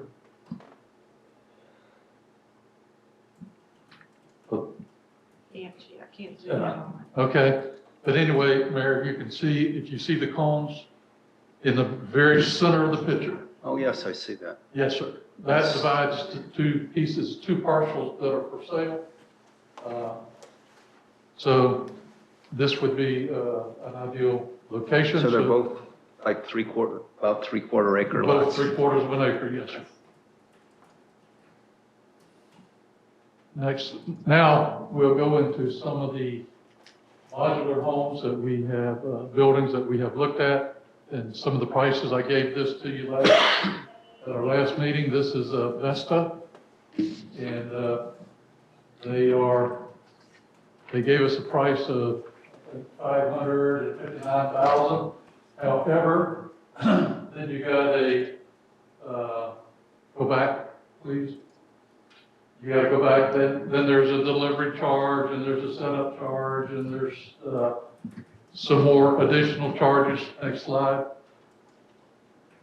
Well, when it comes out, if they go to ground level, 697,000, but this is on wheels. It is wood walls and all this kind of sorts. Next slide, please. Went to Community Builders, which is across the street from the mayor's property on the Dunnellon Road. And he gave me a price around between 600 and 650,000.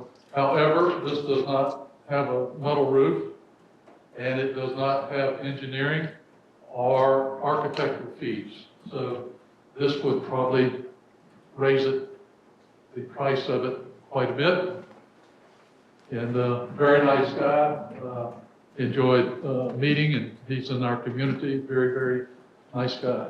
Next slide, please. Went and talked to Mr. Fagan. As everybody knows, Mr. Fagan's been around here forever. And same thing, actually he wanted a little more than 130,000. He said he'd like to look at some prints and stuff like that. However, that's no prints, that's no nothing. And he was very reluctant to give me this figure because he has nothing to go by. And we have been into those issues before. Next slide, please. This is the modular home modular building that is not a modular building. I'm going to show you some slides. It impressed me so much, impressed Troy, I do believe. Yep. Next slide. This is the foundation that they built. As you can see, this is concrete. This is a foundation. Next slide, please. How they do this, it comes in a metal frame 4 inches high. When they set that down, they pour concrete. So the whole floor is concrete. It's not a wooden floor, as the other guy was trying to sell. 2 different layers of wood. When they get done, it is a concrete floor. Next slide. It's hard to see in this, but these are metal sides. They're not wood. The whole thing is metal. And next slide, please. As you can see, it is well put together for a modular building. Next slide, please. That would be the finished product if so chosen. Has a porch, beautiful building. I did not do this building. I did the last one. But the 2 gentlemen that owns the company are here. If there's any questions, we'll go back to the price on this one. Several back.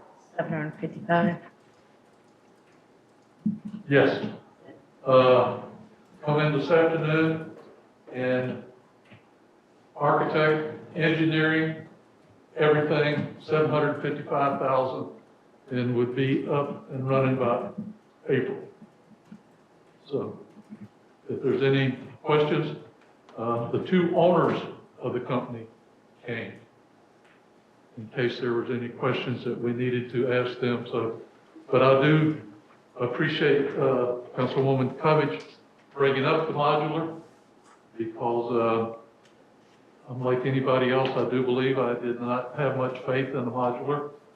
But after Oxford Downs with the mayor and after talking with these two gentlemen, this is a steel building, 150 mile an hour width. The roof was metal too. I wanted to say that. With that, as you see there, if I'm correct, 755. Yes. Bottom price. Everything. Now, when I say everything, we have to hook up to the electricity. We have to have the plumber come in and hook up to the building.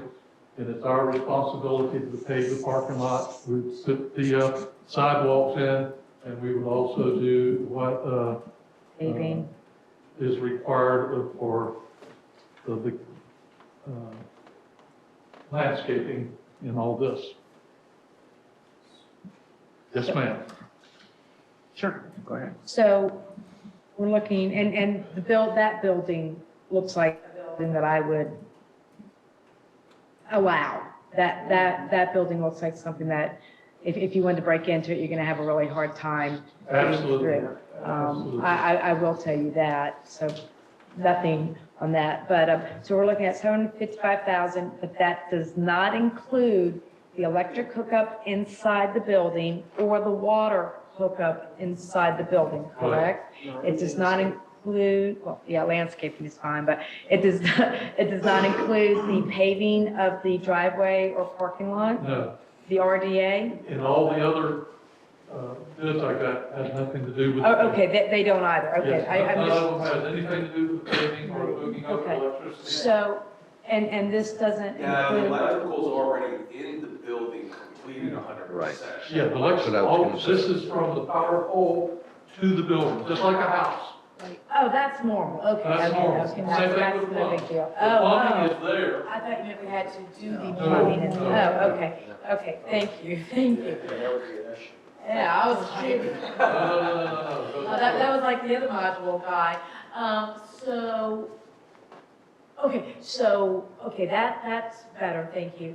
So, but this does not include carpeting or painting on the interior walls? It's all included. That is all included, okay. The walls are the same as these walls here that you see. So basically, besides me putting the electric plug in and the water in, I'm walking into my finished home? Yes. Okay, thank you. That makes me much happier. And the windows, chief, are the bulletproof windows? No. You can't afford bulletproof Oh, glass all the way around. whatever windows you were wanting. Yes, these are Yeah. windows that are hurricane. They're windows, storefront windows like you see at any strip plaza or any commercial site-built structure. They're the same exact windows we'd be putting in these storefront windows. And the buildings that will be built at 150 mile per hour wind loads. We've done buildings in Miami at 220, so it really just depends on the area. So I'm just making sure that's what the Yes. police department would, and Yeah, they're gonna have to come up to the mic and speak, because I did want to ask them if they've ever built a police department. The bulletproof glass that we have where Mary is Yeah. will be transferred because that's very expensive glass. And they have agreed they will build a frame for it and we will move it to there. Okay, that's great. And I just wanted to ask them another question. And just go ahead for your name and Alan, I'm with Avon Modular, my partner Todd. welcome to Dunnellon. Yes, we appreciate the time. Oh, no worries. So, I don't know, ask somebody else something, I forgot.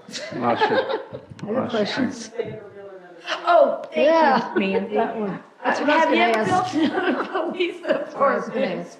Yeah, we have a similar building in Mulberry, Florida it was a laboratory building that we built for Archivia. They're known as RMS Chemical. We've got several in Lakeland, Florida that are we call this component construction. We don't even like using the terminology modular, because when you think of a modular, you think of a portable classroom. This is basically a site-built structure that he would have. We just do a different method of construction. We build it in a plant environment, ship it to the site, piece it together almost like a Lego set But we pour concrete floors, so we have 4-inch concrete floors, steel studs, and all the walls and materials are Florida product approved because we're governed by the state of Florida, and it has to be state approved. So we go through a 2-plan inspection process, a plan review at the state level, and then we've got to submit to the local level here and go through a 2-plan review process. But every material is Florida building code, and we have to abide by the same state of Florida guidelines that for Florida product approval and so forth. And y'all are located here in Florida? Yes, we're in Lakeland, Florida, is our main corporate office. Yeah, Thank Ms. you. Kenny? Square footage, I don't recall. 4,500 square feet. 4,500 it is? Yes. Okay. The one thing I would like to point out is when we have been talking about prices with the other project, the Soul Harbor Church, that didn't include parking and those sort of things either. So let's just, keep it, these numbers we're looking at right here, also don't include the parking.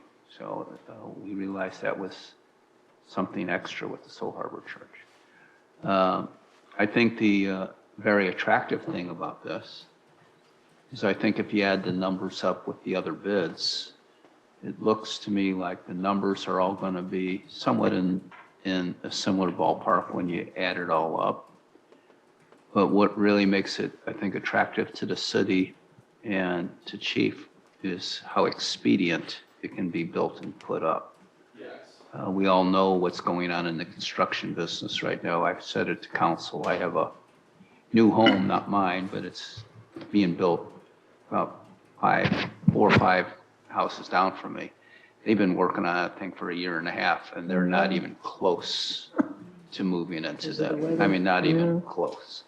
So what would be a disaster for the city and would really put the council in a spot to get into a project in 1 year, 1.5 years from now, it's still not complete with the residents going wild, so. Yeah, with our method of construction, I don't see it. We are experiencing the same issues that many of the builders out there are experiencing with COVID.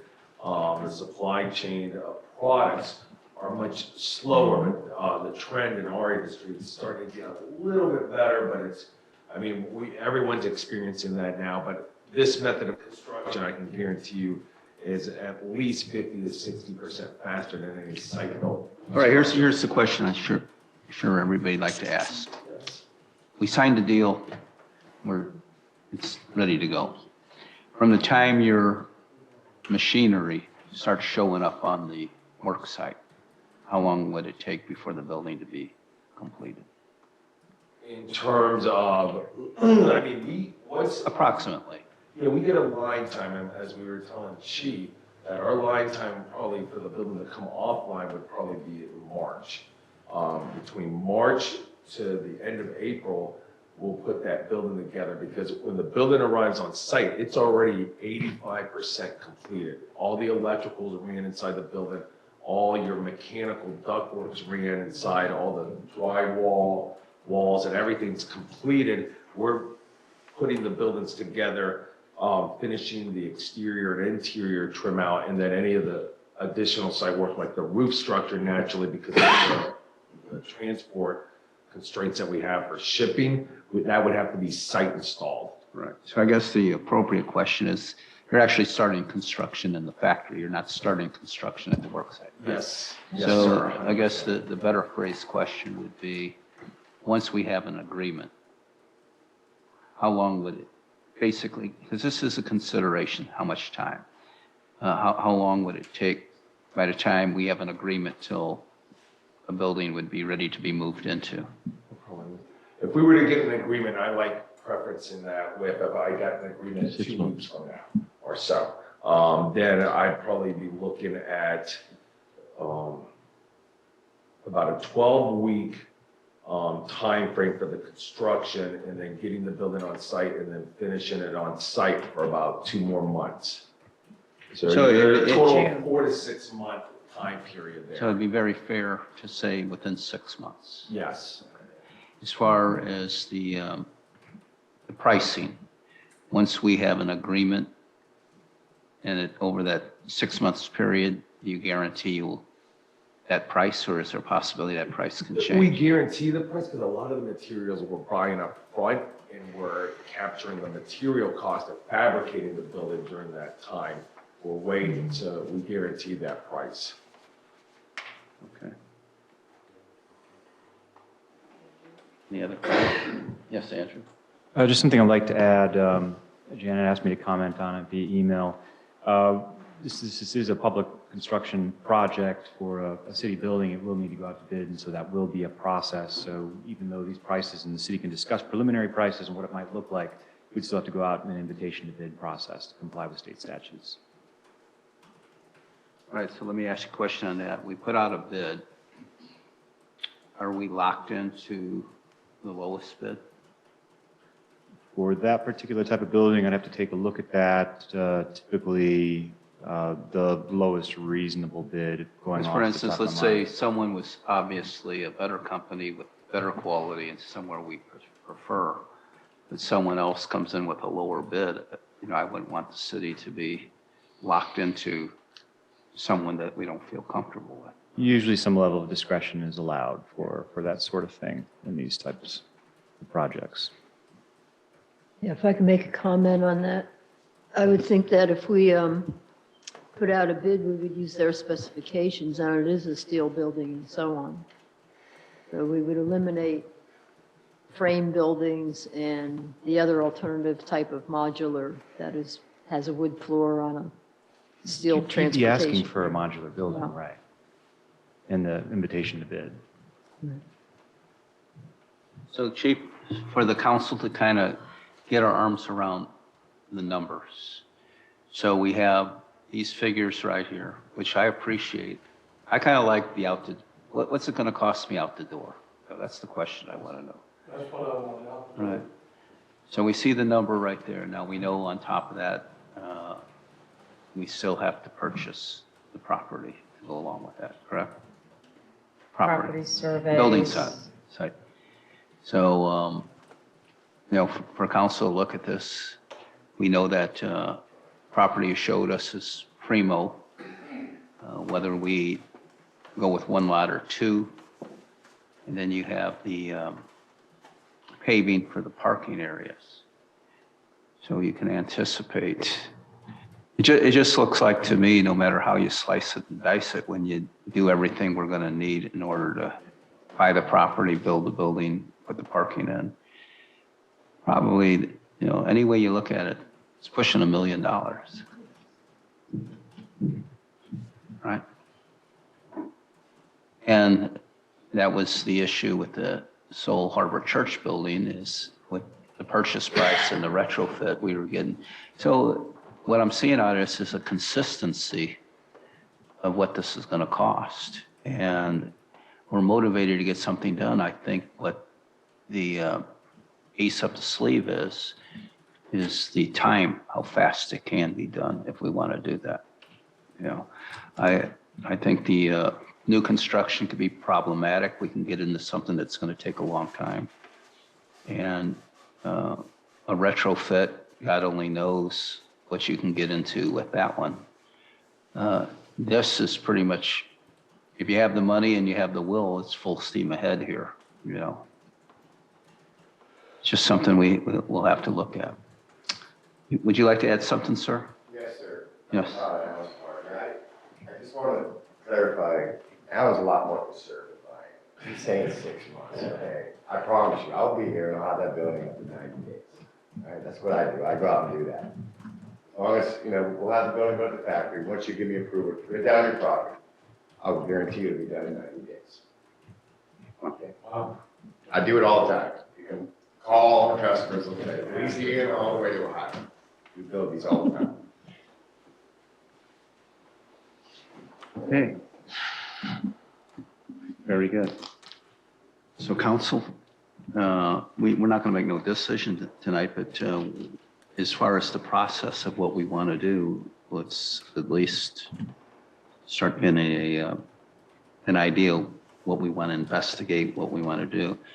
We know that we have these numbers right here. We know there's some other expenses. we know we're a key piece of property. Right now, if money was not an issue, and it is, bingo, we know where we'd want it. We've got the building, we've got the price. It's all sitting there ready to go. Yes, Ms. Kenny.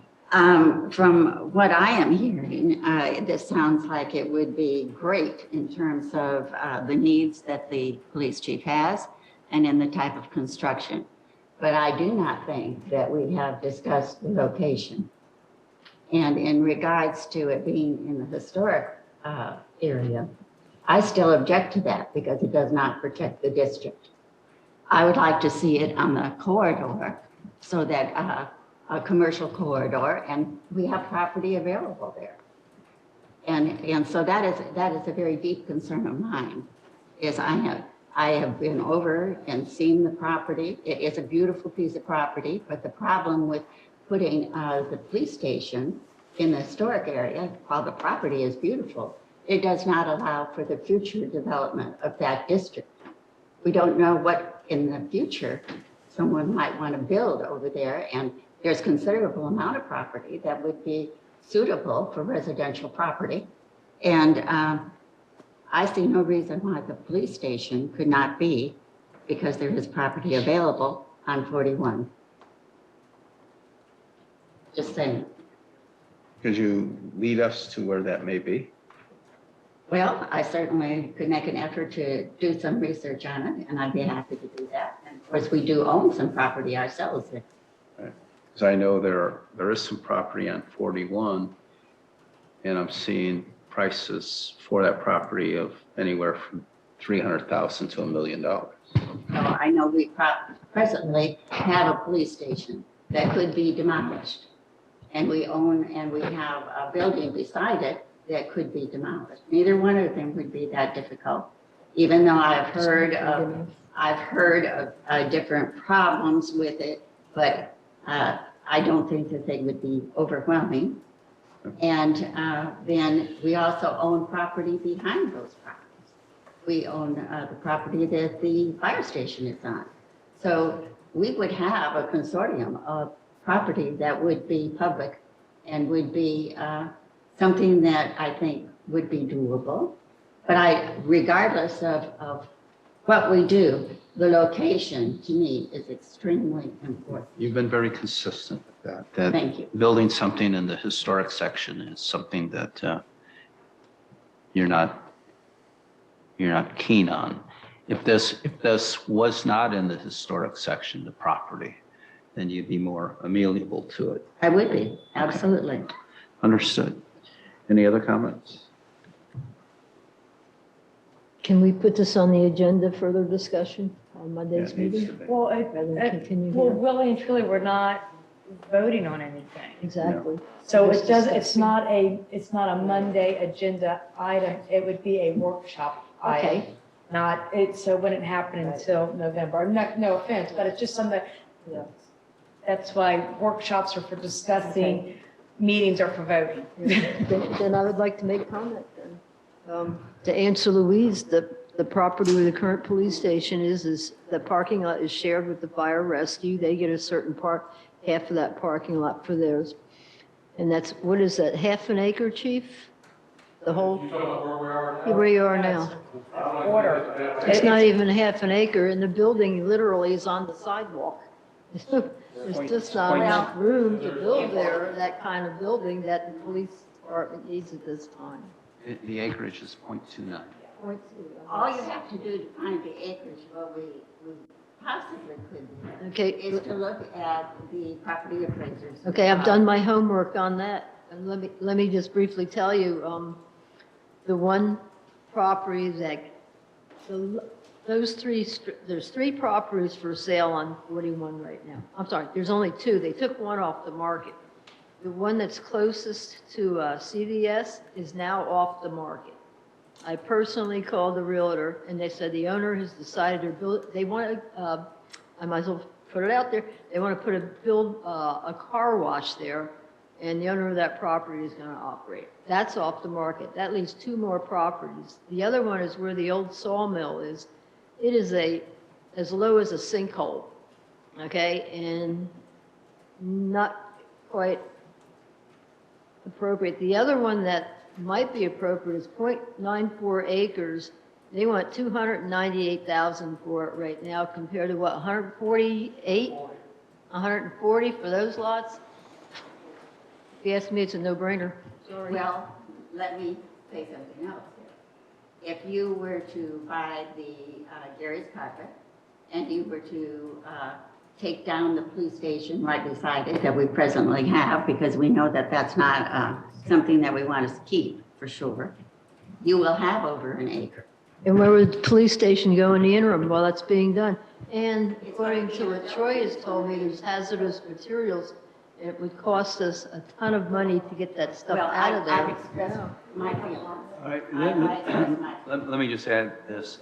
I am aware right now that the Gary carpet business is listed and it would cost $300,000 and then you'd have to demolish it. Well, I don't think it's appropriate to put a police station in the historic district where you have reasons that are not compatible. It would be not compatible with the other uses of the district, and you're degrading what would be future construction. Understood.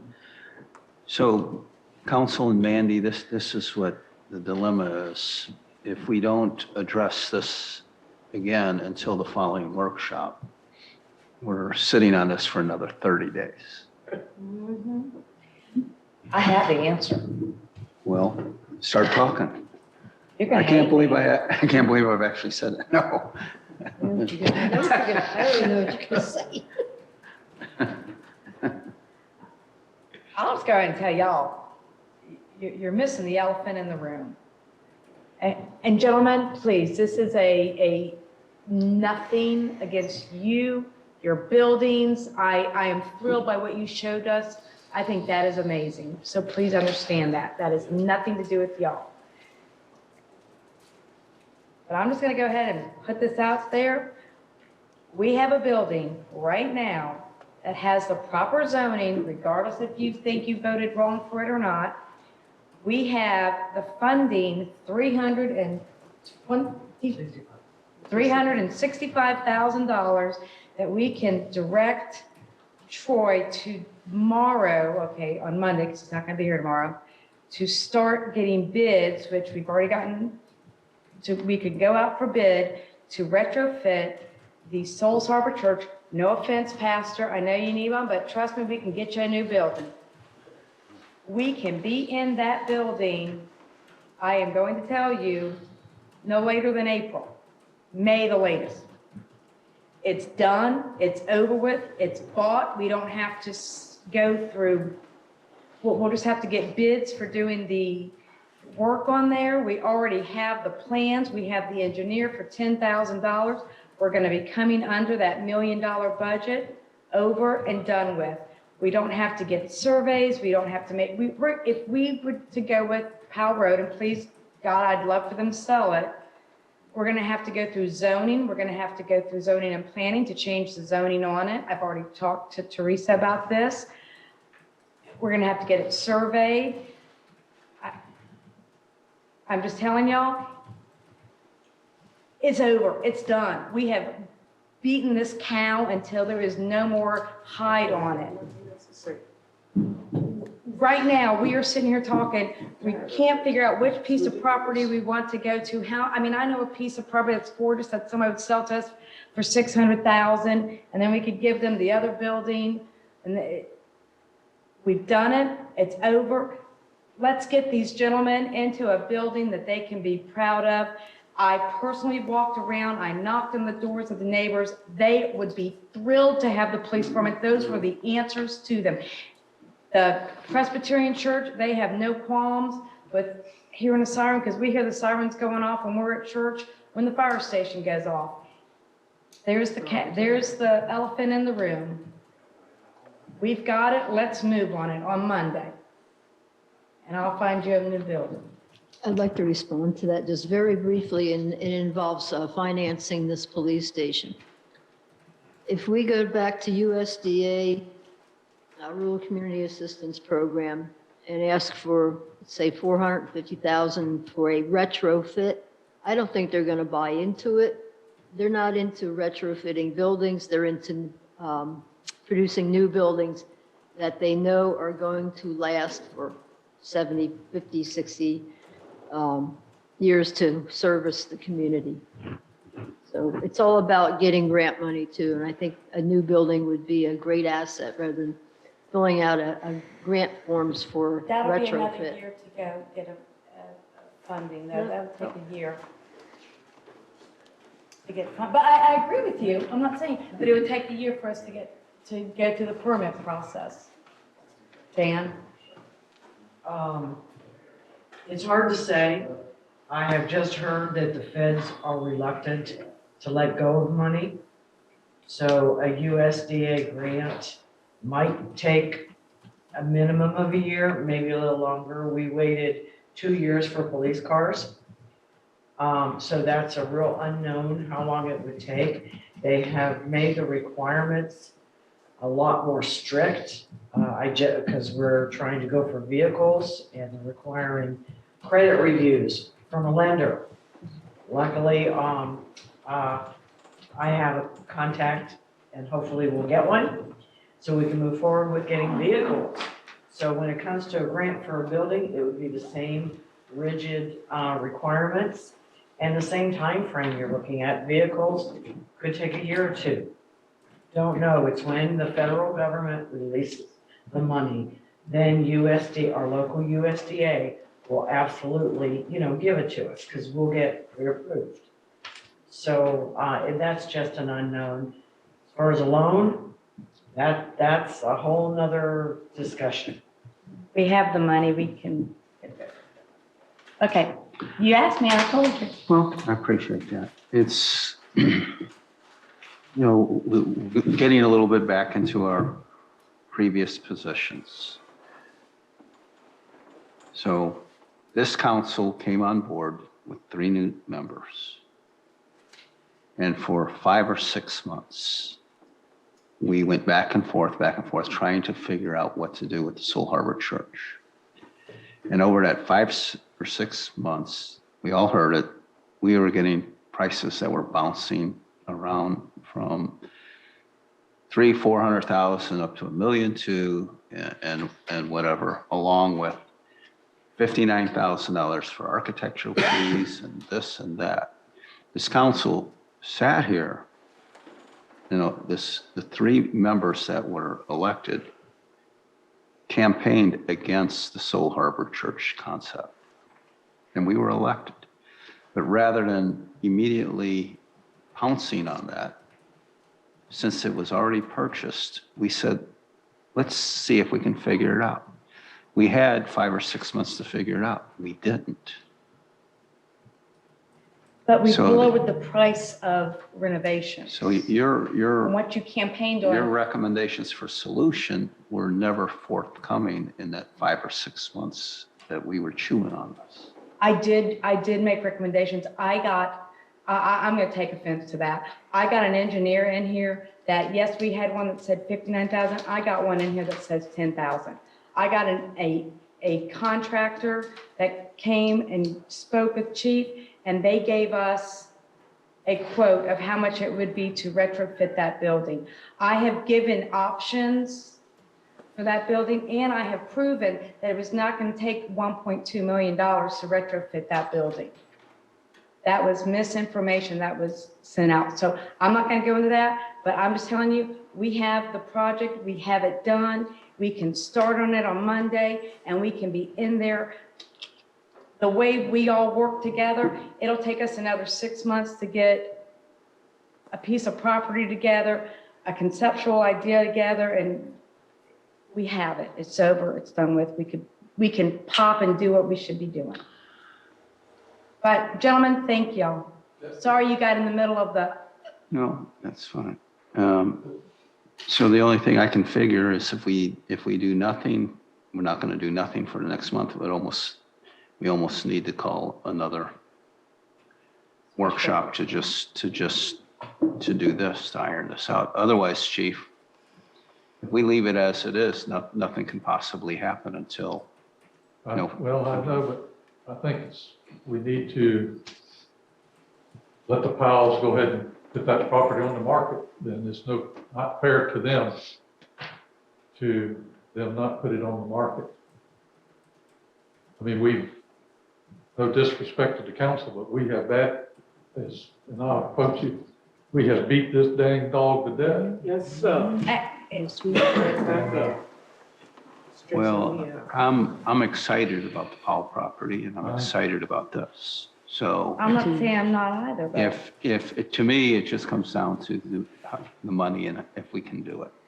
I like everything about it. The idea that we can build a brand new building exactly the way you want it, first class, on a beautiful piece of property that's right on Powell Road, which is a major artery in and out of that area.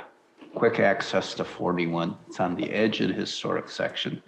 Although I understand and appreciate Councilwoman Kenny's concerns, it is very much on the periphery of the historic section. So is the impact there? Yes. But it's not so significant that it would be a deal breaker to me. That right there would look beautiful there. It would look absolutely beautiful. So. But just remember, we have to go through planning and zoning to change the zoning of that property, which can take, what, 2 months, 3 months? I wouldn't know. Well, you should, I mean, we've done it a few times. Change, how long does it normally take to change the zoning? The zoning, we'd have to go through planning first, so it would go to planning 1 month, and then if they move it forward to council, it would come to council the following month. And it could be ongoing simultaneously as we're having an agreement with the builder too, correct? Well, but you wouldn't purchase the property until we could know that. It's just how we did Souls Harbor Church. It was a contingency that we could not purchase the property if the zoning did not pass. And that would have to be the same thing for the zoning of any piece of property that was not already commercial. So so that's a good 2 months. And don't forget, we're in the holidays. You got to do mail outs also. We know that. Well, we might have those issues with no matter where we buy the property and possibly to find the property that would not have those requirements. You might be paying $300,000, $400,000, $500,000 for that kind of property. That's what I'm saying. Yeah, keep in mind what this can be bought for. And there's also a possibility we may not need both of those lots. Maybe one of the lots would suffice. So it'd be 70,000. You're not going to find that kind of property. Sir, you're missing I'm not saying that I don't think that would not be a nice location. I'm not saying, and I pray we have not negotiated anything with anybody because we haven't voted on it on the city council. So what I'm saying is that whatever we do, wherever we go, unless it is commercial, is going to take the property basically off the market for the seller for at least 2 months, because it would be a contingency. If we were to purchase something, we would make it contingent upon us getting the zoning for that property. And we'd have to make sure that the planning and zoning would approve it. So that's what I'm saying. I'm not saying I dislike the property, please. I'm just saying if it's not commercial property, wherever we go, it will take at least 2 months. And that seller has to make sure that they're okay with taking their property off the market for 2 months. So Chief, if it shakes out as Vice Mayor is saying, is the 2 months going to break your back that you have to wait for us to get this done? No, sir. It's going to take 2 months no matter what we do. Yes, sir. And basically it'd be 3 months because we have to still try and find another meeting and make sure it's public. and those types of things. Well. So you're looking at the first of the year before we'd almost close. What month are we in? September? November. And we're in October. Can we put this on the agenda for Monday to continue? Because we might have, go home and rethink this, our options and so on, and expediency. It can be put on the and so agenda, on. Mandy, with, Let's do that. with no expectation of a vote. We just have, Yeah. we need to discuss this, and I'm not far from calling a special meeting, Yep. special workshop, to just focus totally on the. Let's do that. Do that. So what are we putting it on the, are we doing it for the building or are we doing it for land? What are we doing for Monday? I would say it's just additional discussion. We've had a long day. We still have things to do, and we have a lot of information we need to internalize. Can I ask a question of Andrew? Yes. Andrew, what would council need to do to start the process of the city-initiated rezone? It would be the same process that occurred for the Souls Harbor Church. I mean, first, of course, is comp plan consistency. And if I recall right, it was just rezoned into a public designation, which I think works in just about any comp plan underlying designation. But yeah, it would just take the impetus of council to direct staff to go ahead and prepare those ordinances once it's under contract. So we'd need a contract first, and then to prepare the ordinance, which goes through planning and first and second reading for a rezone. Excuse me. Would we not have to have a special exception as well? If there's something that would trigger that, I don't believe, if there's something that's intrinsic to and if there's something intrinsic to a particular district, perhaps, I'm not aware of one off the top of my head. There wasn't one that was needed for the Souls Harbor Church, and that was residential. If I'm recalling incorrectly, I mean, that's possible. I don't recall one because ultimately the zoning that's required is public. I don't think that there's one needed for a police department. But Mandy, do you recall if there was a special exception? I don't recall one at all. But I'm not saying that that's not true. I just don't remember that. I'd like to make one last comment.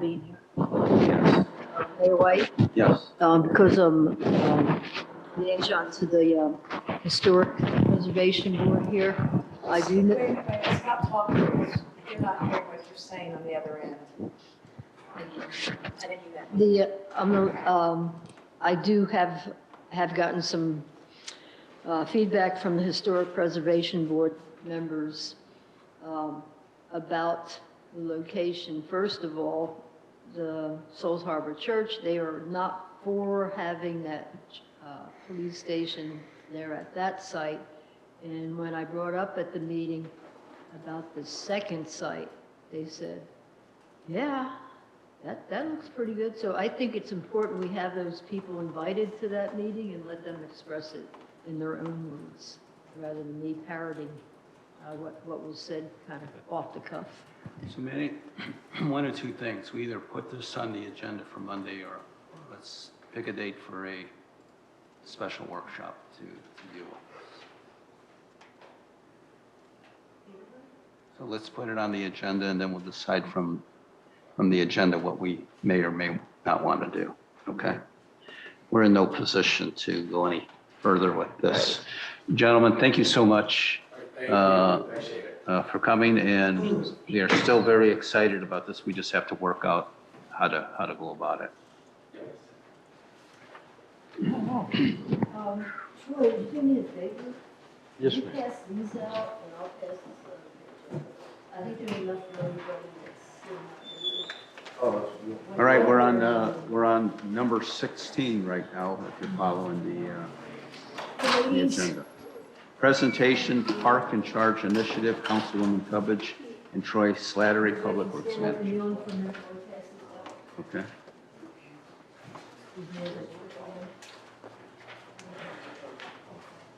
So, Mr. Mayor, when would you want to try and do a special meeting? Let's just get that over and done with. Mandy? That is beautiful. I mean, do you want to try doing like at maybe like 10 o'clock in the morning? I'm serious. Well, let's just wait till we have Monday's meeting and discuss that. We can decide that. I mean, would anybody ever be opposed to doing like a 10 a.m. meeting while the staff is?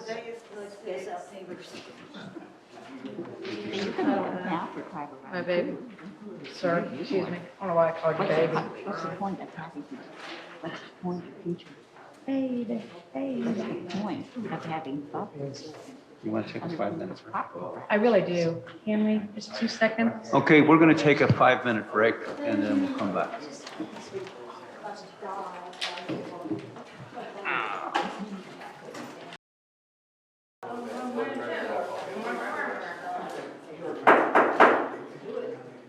Okay, let's please take note that council took a 5-minute break from 8:15 to 8:20.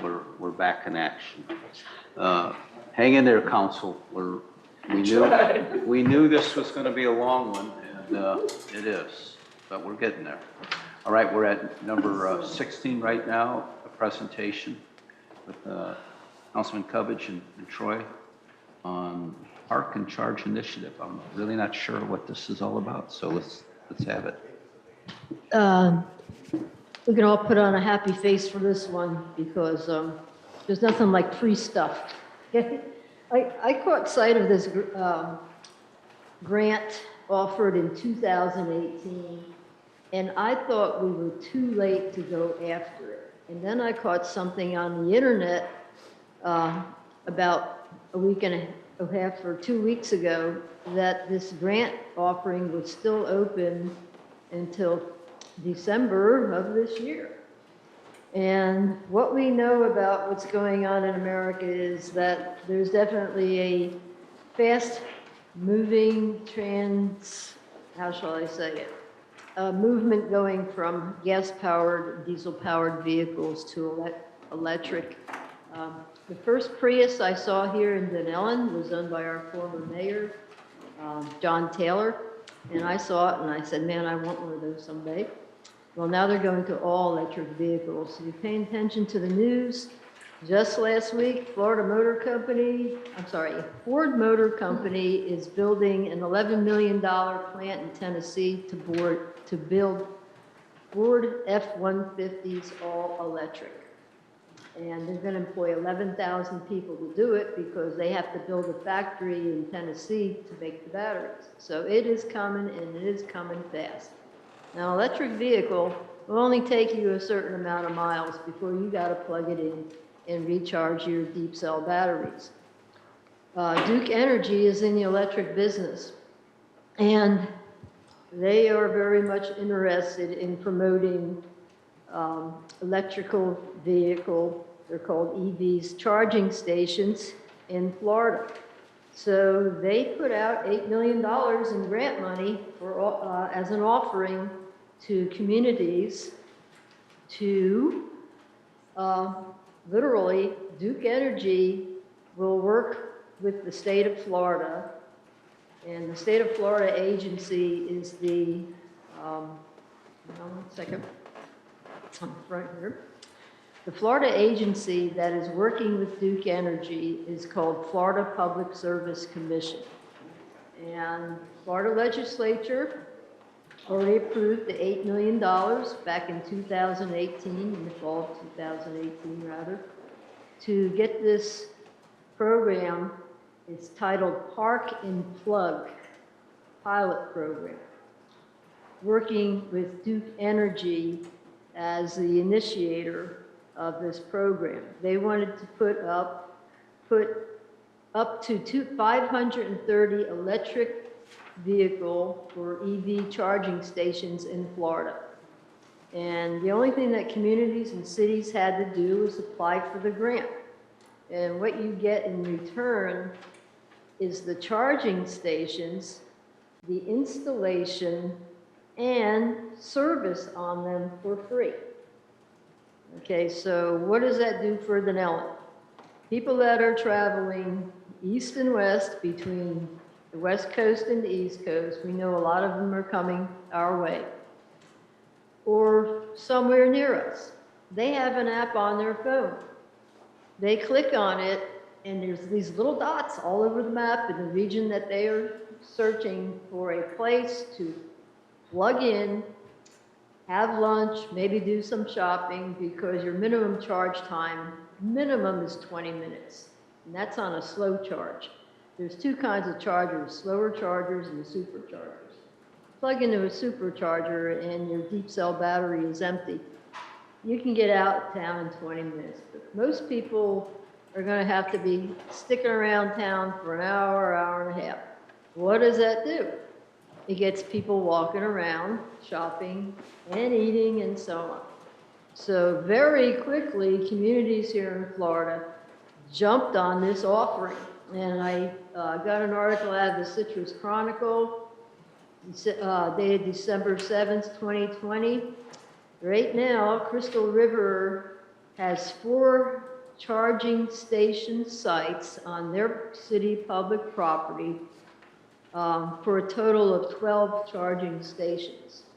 And they had a grand opening. There's a picture of what it looks like. They've got 2 of them at their visitor center and then in other areas around this, their city. Inverness also jumped on board. They got theirs. I think it's Dunnellon's turn. And again, I thought this grant offering was closed, because I had gone online and found out a site that there was a waiting list, and then when I clicked on the waiting list application, it had said waiting list applications are closed. But then I went the further mile. I went right to the Florida Community, what's that called again? The Florida Public Service Commission, and they said that they still have the door open, and they would like to connect with Dunnellon through their government and community relations manager. So the door is open to have this happen here in Dunnellon. And again, it puts us on the map for those people who are traveling. And it's just gonna go off the charts, especially when they get those pickup trucks on the road. We'll have RVs being pulled by all-electric trucks, because the power is there in them. So Troy, I went to Troy and asked Troy, where are some probable sites for these charging stations if we go ahead and pursue this grant money? So Troy's gonna take over here. Absolutely. Mandy, if you'll open the photo file for me. Council, when Councilwoman Covich came to me with the idea, I immediately said, obviously, every one of our public parking lots has the ability to add in these park and charge or park and charging stations. So we'll start with the first photo here. You know, this is the art gallery that's owned by the city. This parking lot is being redone during our construction project, which kicks off in a couple of months. So Mandy, just go ahead to the next photo. I think it's the same. So anywhere along that row of parking spaces there, we can actually add in a charging port, right? Tie it right into the power of the building or have a separate meter run for it. It's easy and accessible. Mandy, next photo. Next. This here is a City Hall parking lot. That's all the way out towards River Drive, the last 2 parking spaces. Go to the next photo, Mandy. There it is facing City Hall. So you know where I'm talking about, the last 2 spots. Next photo. In this photo, you'll see the power pole right there on River Drive. We already have a meter there for City Electric in that right of way. So we're talking about minimal disturbance without tearing up asphalt, parking lots or anything to add in 2 charging ports right there at City Hall. Next photo. This here is Datesman Park, the parking, public parking, the overflow parking. This will be the only one that has a little bit of a challenge getting power to it. But we do have power on that site. The city has a meter to the gazebo, all right? And these are the on-street parking parallel to the voter parking. So again, achievable. All right. That was just a different view of it. All right. Ernie Mills Park. We just finished all the parking lot over there, right? Don't cut into my new stuff. Put in your charging ports. But while I was on the phone with Jan, Councilwoman Covage, I was standing there looking at each one of the bulb outs there have power poles in them already. So we can set a meter right there, have 2 charge ports left and right on the red brick. Next photo. Just a different angle of it. Okay, next photo. And then we have 2 additional parking spots at the far end by the concession stand and the playground area with a power pole right in between the 2.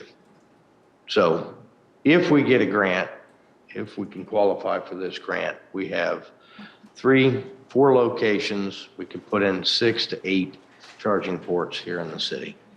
And it draws the commuters to our primary location. 1, to our park and recreations, where you'll have a wayfinding sign that tells them about all our parks, the city beach and everything, right? We have 2 of them will be located right in the historic district between Datesman parking lot and the art gallery. And then, of course, right here at City Hall, which will draw their attention to our city boat ramp, which is not shared with the state anymore. This is our boat ramp, you know, and we have Centennial Park here. So if we can qualify for this, I support the project 100%, as long as there's no additional expense. And of course, we got confirmation today that this project also covers the maintenance of the equipment. All we got to do is let them know where we want them. The paperwork is actually online. You can go right on it online, and I pulled this off yesterday. Contract has already been used by other cities and so on, so this is not something unique. It's already been vetted out, I'm sure, by a lot of attorneys. So that's already online, and it's a 4-page contract, and you sign it a few places saying, we want to do this. So that's what it's all about. Comment, Vice Mayor? Just super quick. I know I had brought up doing, I didn't know about the ramp, but I know I brought up about doing the stations when we were looking at having the police department on Ohio Street, thinking that was an excellent location as well. Also, we could probably do, I don't know if we'd have any access to electric over at the Blue Run Park. No, there's Okay. no power on that side of the street. And I now thought there maybe the is, bathrooms are going to be put in. they'd I have don't to know, run power whatever. over. Yeah. And it's too crowded as it is. Well, no, I was just saying, no, I was just thinking Good while they point. were there, you know, if they were parking there, they could do it. But also, what about back behind, on, the new parking spots that we have? Short tower. Short tower? Absolutely, because there's power there. We know And that even for a where the fact. pickleballs because- are, Huh? where the pickleballs are? Pickleball court, good possibility. Anyway, it was just thought, but you know, I suggested something like this, but again, I didn't know about the grant, that's amazing. But also, you know, as this project begins, you got to take into consideration, they're like handicap spots. Yeah. You have that as a designated charging parking. Nobody else parks there. Gotcha. Designated for, you know. That's what If made you me- look at the photo in Chris River there, it says electric vehicle parking only. And I mean, I know at the title company here in town that I keep rambling on about, they have 2 or 3 electric Teslas already. So I mean, they're here, they're. So Anyway, we do I have love the it. need for it, but I would limit some of the locations just based on the fact that it's specific. So what Yeah. needs to be done? Huh? I mean, it's a great idea, what needs to be done? What needs to be done? They're going to have their representative, her name is Dorothy Bernew, contact us. Who is she going to contact? Someone here, well, this is what we have to do. We have to relay a message to her, to who to contact, okay? So- I can get in touch with her. Okay. I know. Awesome. All right, so Excellent. Jan, this is your horse to ride, okay? Okay, I think Troy, myself, Jan, how about Mayor White, you want to be on this little committee? There isn't a committee. By the way, we're gonna have a grand opening when we do this. No, because you and I can't have, we can't communicate. Oh, can't have a committee, okay. No, and really, it's just, Yeah, those people who do the business. I think Jan Smith and Right. myself can Great. work together on the grant process, and reach out to Purdue. And of course, if I need any guidance or advice, I'll come straight to you first. It's your project. Yeah, I'll just go ahead and read this paragraph. Councilmember Cubbage, thank you for taking the time to reach out to me. I appreciate the background information on the direction Dunnellon leadership is taking towards sustainability. I have copied Dorothy Pernew, our Government and Community Relations Manager for your area. She will soon engage the appropriate representatives to share the latest on our EV charging options. We are proud of this collaboration with municipalities and other customers across Florida to install well over 500 stations through our Duke Energy 35 county service area.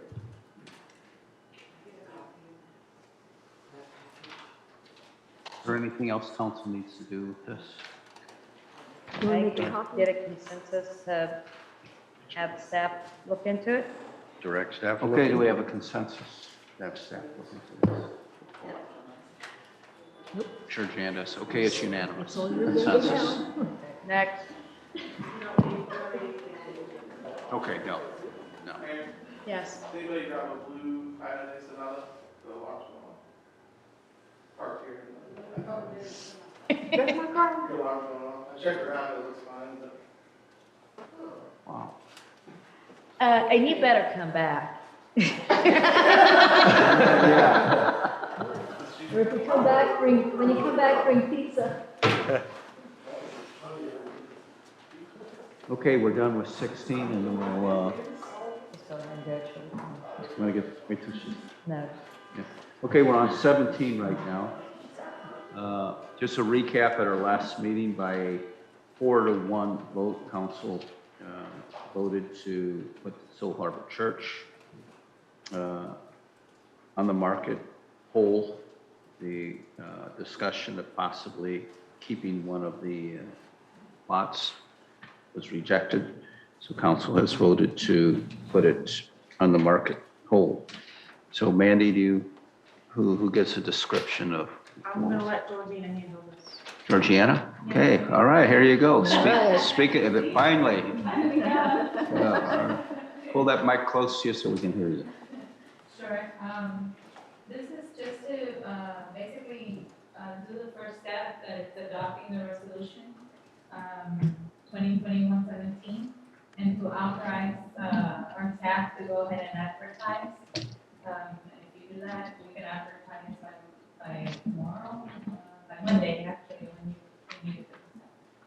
And then all we wanted to make sure you know is that if we decide to go forward with this process, the property, you can use it with an agent, but if you don't, we can try to sell it without an agent and avoid the sales commission. And if we can't get a valid offer, then we can put it back in, re-advertise and put it back in the market with an agent. Do we have to do the RFP because the commission would be more than a certain amount? There's an exception for that under the purchasing policies. Thank you. Okay, so there we go. Do we need a consensus to direct staff to do this? To go ahead and advertise the property, yes. And we can put that on consent if you're okay with that? No. No, not the resolution, but you can, the resolution has to go on the regular agenda. But to authorize staff to go ahead and advertise the bid to go on. No? All right, if one council person says no, it can't be on the consent. So just put it on the regular agenda. Okay, thank you. Very good. Georgiana, anything in addition to? You finished? No, that's it. Thank you. This was an interesting one. I did read up on it. I like what I see with number 18, credit card processing fee. It's a concept to recapture the expense of using credit cards, pass it on to the credit card user, I guess. Yes, sir. We don't do a large volume of credit card transactions, at least not at the current time. But we've been incurring approximately $1,000 to $1,200 a year, and we've been absorbing the costs. That I did an analysis, and that's why I'm bringing it forward, because I reached out. I didn't reach out to the city, but I did some research and saw that other agencies were charging for the use of credit cards, and their fee structures are all over the place. So I did my analysis. Led me to determine about a 3.2% fee for all credit cards should cover most of our costs. When I did it from 2016 to 2021, I think there was about a $10 difference. So this would be an analysis I would do on an annual basis to see if it would need adjusting. And what would prompt a change is the type of credit card used.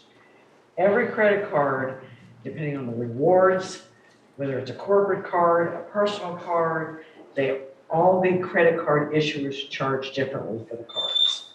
So there's no way for us to predetermine exactly how much we would, need to recoup. It's just a matter of just paying attention and analyzing it and maybe adjusting the fee if necessary.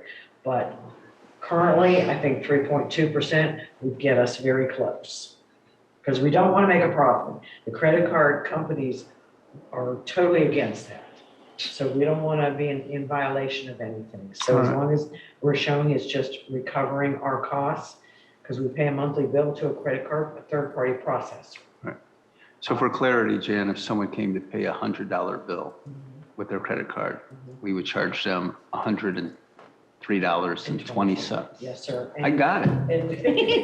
And we would want to post, we want to post a sign, use of a credit card, there is that additional fee. We would need to get it out there. All right. Council, this is pretty straightforward. It's kind of a pass on. We're putting that expense back on the person who's using the credit card so we don't eat the fee.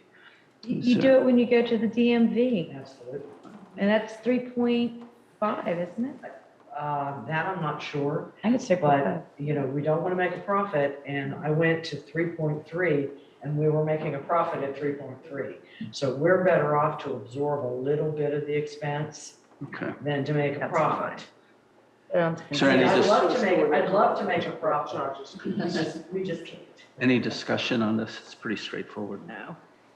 I experienced that just earlier this week. I went to a store in Ocala. If I use my credit card, they're going to charge me a fee. That's why you. And when we had utilities here, for those utility customers that paid online, PNC Bank charged a 4% convenience fee to those users. It's actually quite interesting if you go to gas stations, how they reverse it. They say cash price or credit card price.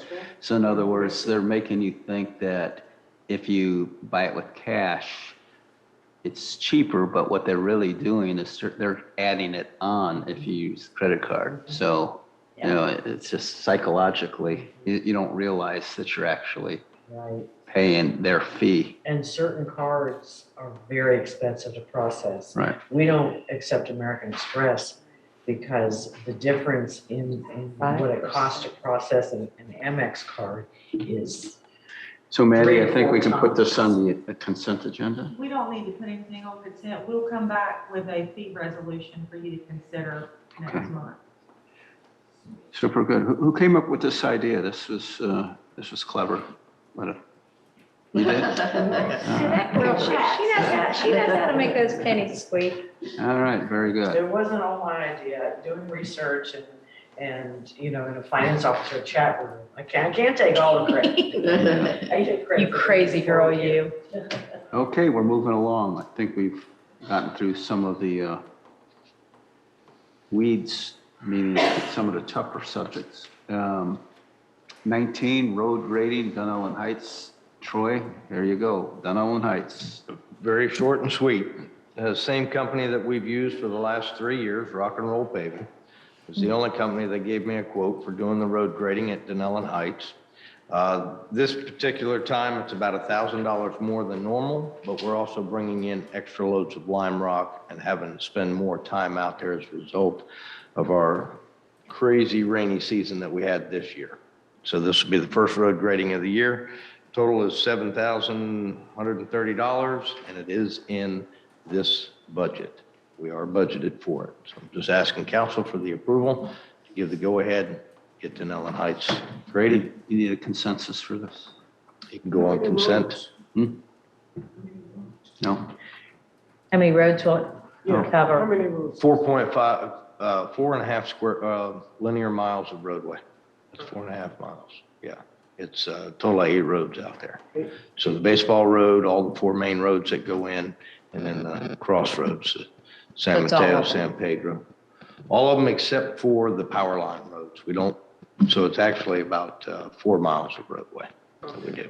Okay, so Mandy, what does council have to do? Nothing? We can put it on consent. Consent? Consent, Judge. Consent? Okay, very good. Move along. Okay. Oh, Mr. Mayor. Mr. Mayor, before you get into council comments, we do have a walk-on item, if I could present it. Yeah, go ahead. I made you happy a minute ago. All right, go for it. And this is actually for Georgina and Jeanette, the new community development staff. The software that they work with is pretty new to the city. We've only, I think we're in our 2nd year of using it. And due to the personnel turnover, they really need training on this software. It's not like you have your home computer and you can just kind of learn to use it on your own.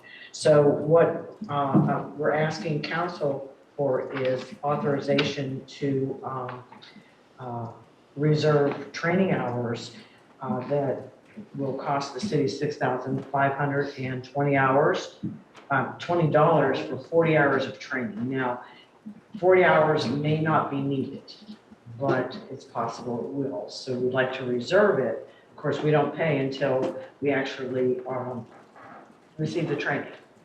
So we're just asking council to be able to move forward. Now, this is not a budgeted item this year. So if an amendment is needed at the end of this new fiscal year, I'll bring it forward to council and we'll take those funds from unrestricted general fund reserve. Would you, considering this is a walk-on, and I'm not even really familiar with this, could you, along with what council decides to do, just give us a written summary of exactly what this says? I did. Okay, you It did? should have been passed out to you. Oh, okay, thank you. And it's in Okay, your good share enough. folder as well. Huh? It's in your council share folder. Okay, thank as you. well. Perfect, that's just what we need. Power technologies? Yeah. Yes, Yes. and they are our sole provider for our financial system, as well as the permitting and code enforcement module, our payroll system. You know, there's a whole bunch of different modules that's associated with our software. Who would take the training? Who would? It would be Georgina and Jeanette. Okay, excellent. And I might sit in. I mean, really, it's almost mandatory. Really? It really It's really a no-brainer. I Yeah, mean, we need to put anybody- this on consent. Yes. Consent, Thank you. unanimous. See, you knew to put this in after the. After I made you happy. Yeah, I got it. All right, now we're at 20, council comments. I have none. I'm just going to very, very, very briefly remind everyone that this month is Breast Cancer Awareness Month. I'd like to see if we could get the city staff, I'll have to get the exact date, on the Dunnellon High School All Pink game, to have our staff wear pink, and I'd like to see if I could put a pink ribbon someplace. But it's not just that this is just for those that we don't know, but Troy Slattery's wife is a thriver and survivor. And so out of respect for so many that have dealt with this, I'd love for us as a city to support it and to remember to remind all of our citizens to take care of themselves, never to underestimate your own bodies, and give Stacy our love and our congratulations on her thriving. We will. So I know you've got some stuff going on this week, but anyway, I'd like to see if we could get our staff to support Breast Cancer Awareness Month. And on the pink day, which would be a Friday, and I'll find out, it's at the end of this month, maybe have our staff on that Thursday wear pink. That works for me, girl. But anyway, that's my comment. Any others? Department head comments, requests for presentation, proposed plan unit development project? Yes, that would be me. Okay, all right. I have two presentations that I would like to bring in front of you this coming Monday. One of them is, well, actually, the first one is for the November workshop. And it's going to be a short presentation that will be presented by the developer and designer called Shirley and Kirkland. Oh. They're gonna do a short and sweet conceptual presentation of their development, what they want to do. They ask for your permission to do that next week. Perfect. Okay, this will be at the next workshop in November. Okay, Mandy, you have that, correct? Got it. Anything And else? the second Okay. presentation, I've been talking to Ms. Catherine Beck. She's the state coordinator for the Florida Main Street program. I know you're all familiar with that topic. I would like to bring her in for a short presentation, introduction. It's not going to be a full-blown presentation at this point, but I wanted your approval to have her come in and kind of give a brief of what the Main Street project is all about and get your concurrence in moving forward with that. We used to be Main Street, so it'd be wonderful to have it back. And that would be on Monday. That would be on your. That would be on the Monday one? Okay, okay, we're good. It just seems like the word is getting out about the presentations, people making them. What are we going to do if we ever get to a point that we have 10 presentations at every meeting? Well, tonight was almost too much.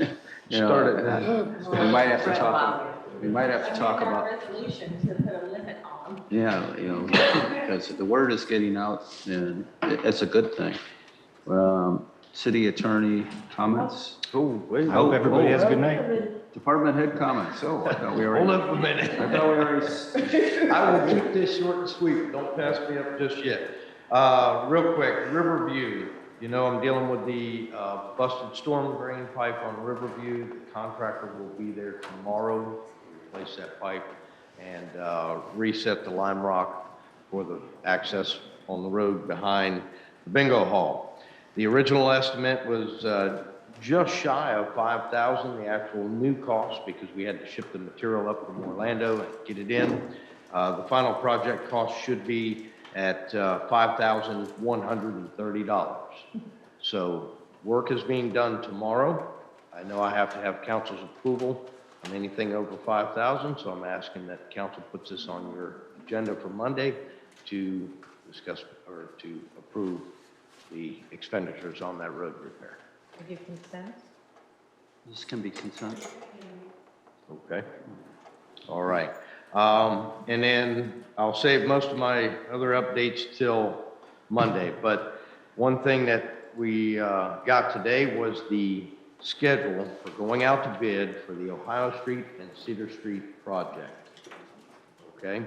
I sent it over to Mandy to review and make sure that there's no conflict in any of the city scheduling. But basically, we're going out to bid next week. We have pre-bid meetings at the end of the month of October. By November, they have all their final questions have to be in by the end of November. And December 1st, we do the bid opening. That gives us time right before the December workshop to discuss selection of the contractor and award the contract bid by December 13th for the council meeting in December. Okay? Super. So I'll make sure you guys get a copy of the schedule timing. US 41. Yes. The widening project for US 41 had an online meeting with FDOT about widening Highway 41 from Walmart north to 4,000 feet. That's Riverland Baptist Church, just north of the 40 interchange there. Okay, we're still in the conceptual process of it, coming up with final concepts and designs. I'll keep you informed as that progresses, but they're scheduled to begin work sometime mid 2023. Okay, so as those, if I get those plans in, I'll make sure I share them out with council.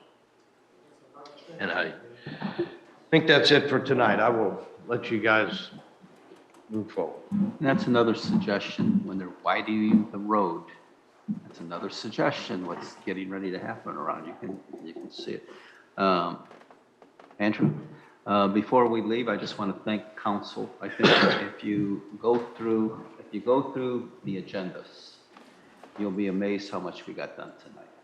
Good job. So nothing else to say. Let's go home. Huh? All right. Good night.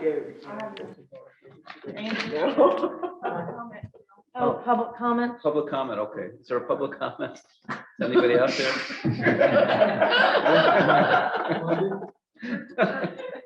Are you going to tell us what we're doing on Monday, Mandy?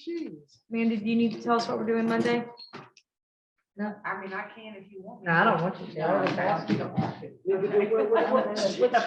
What did she ask? Nothing. I'd like to talk some more. No, I don't want, no. I thought we had to. Down.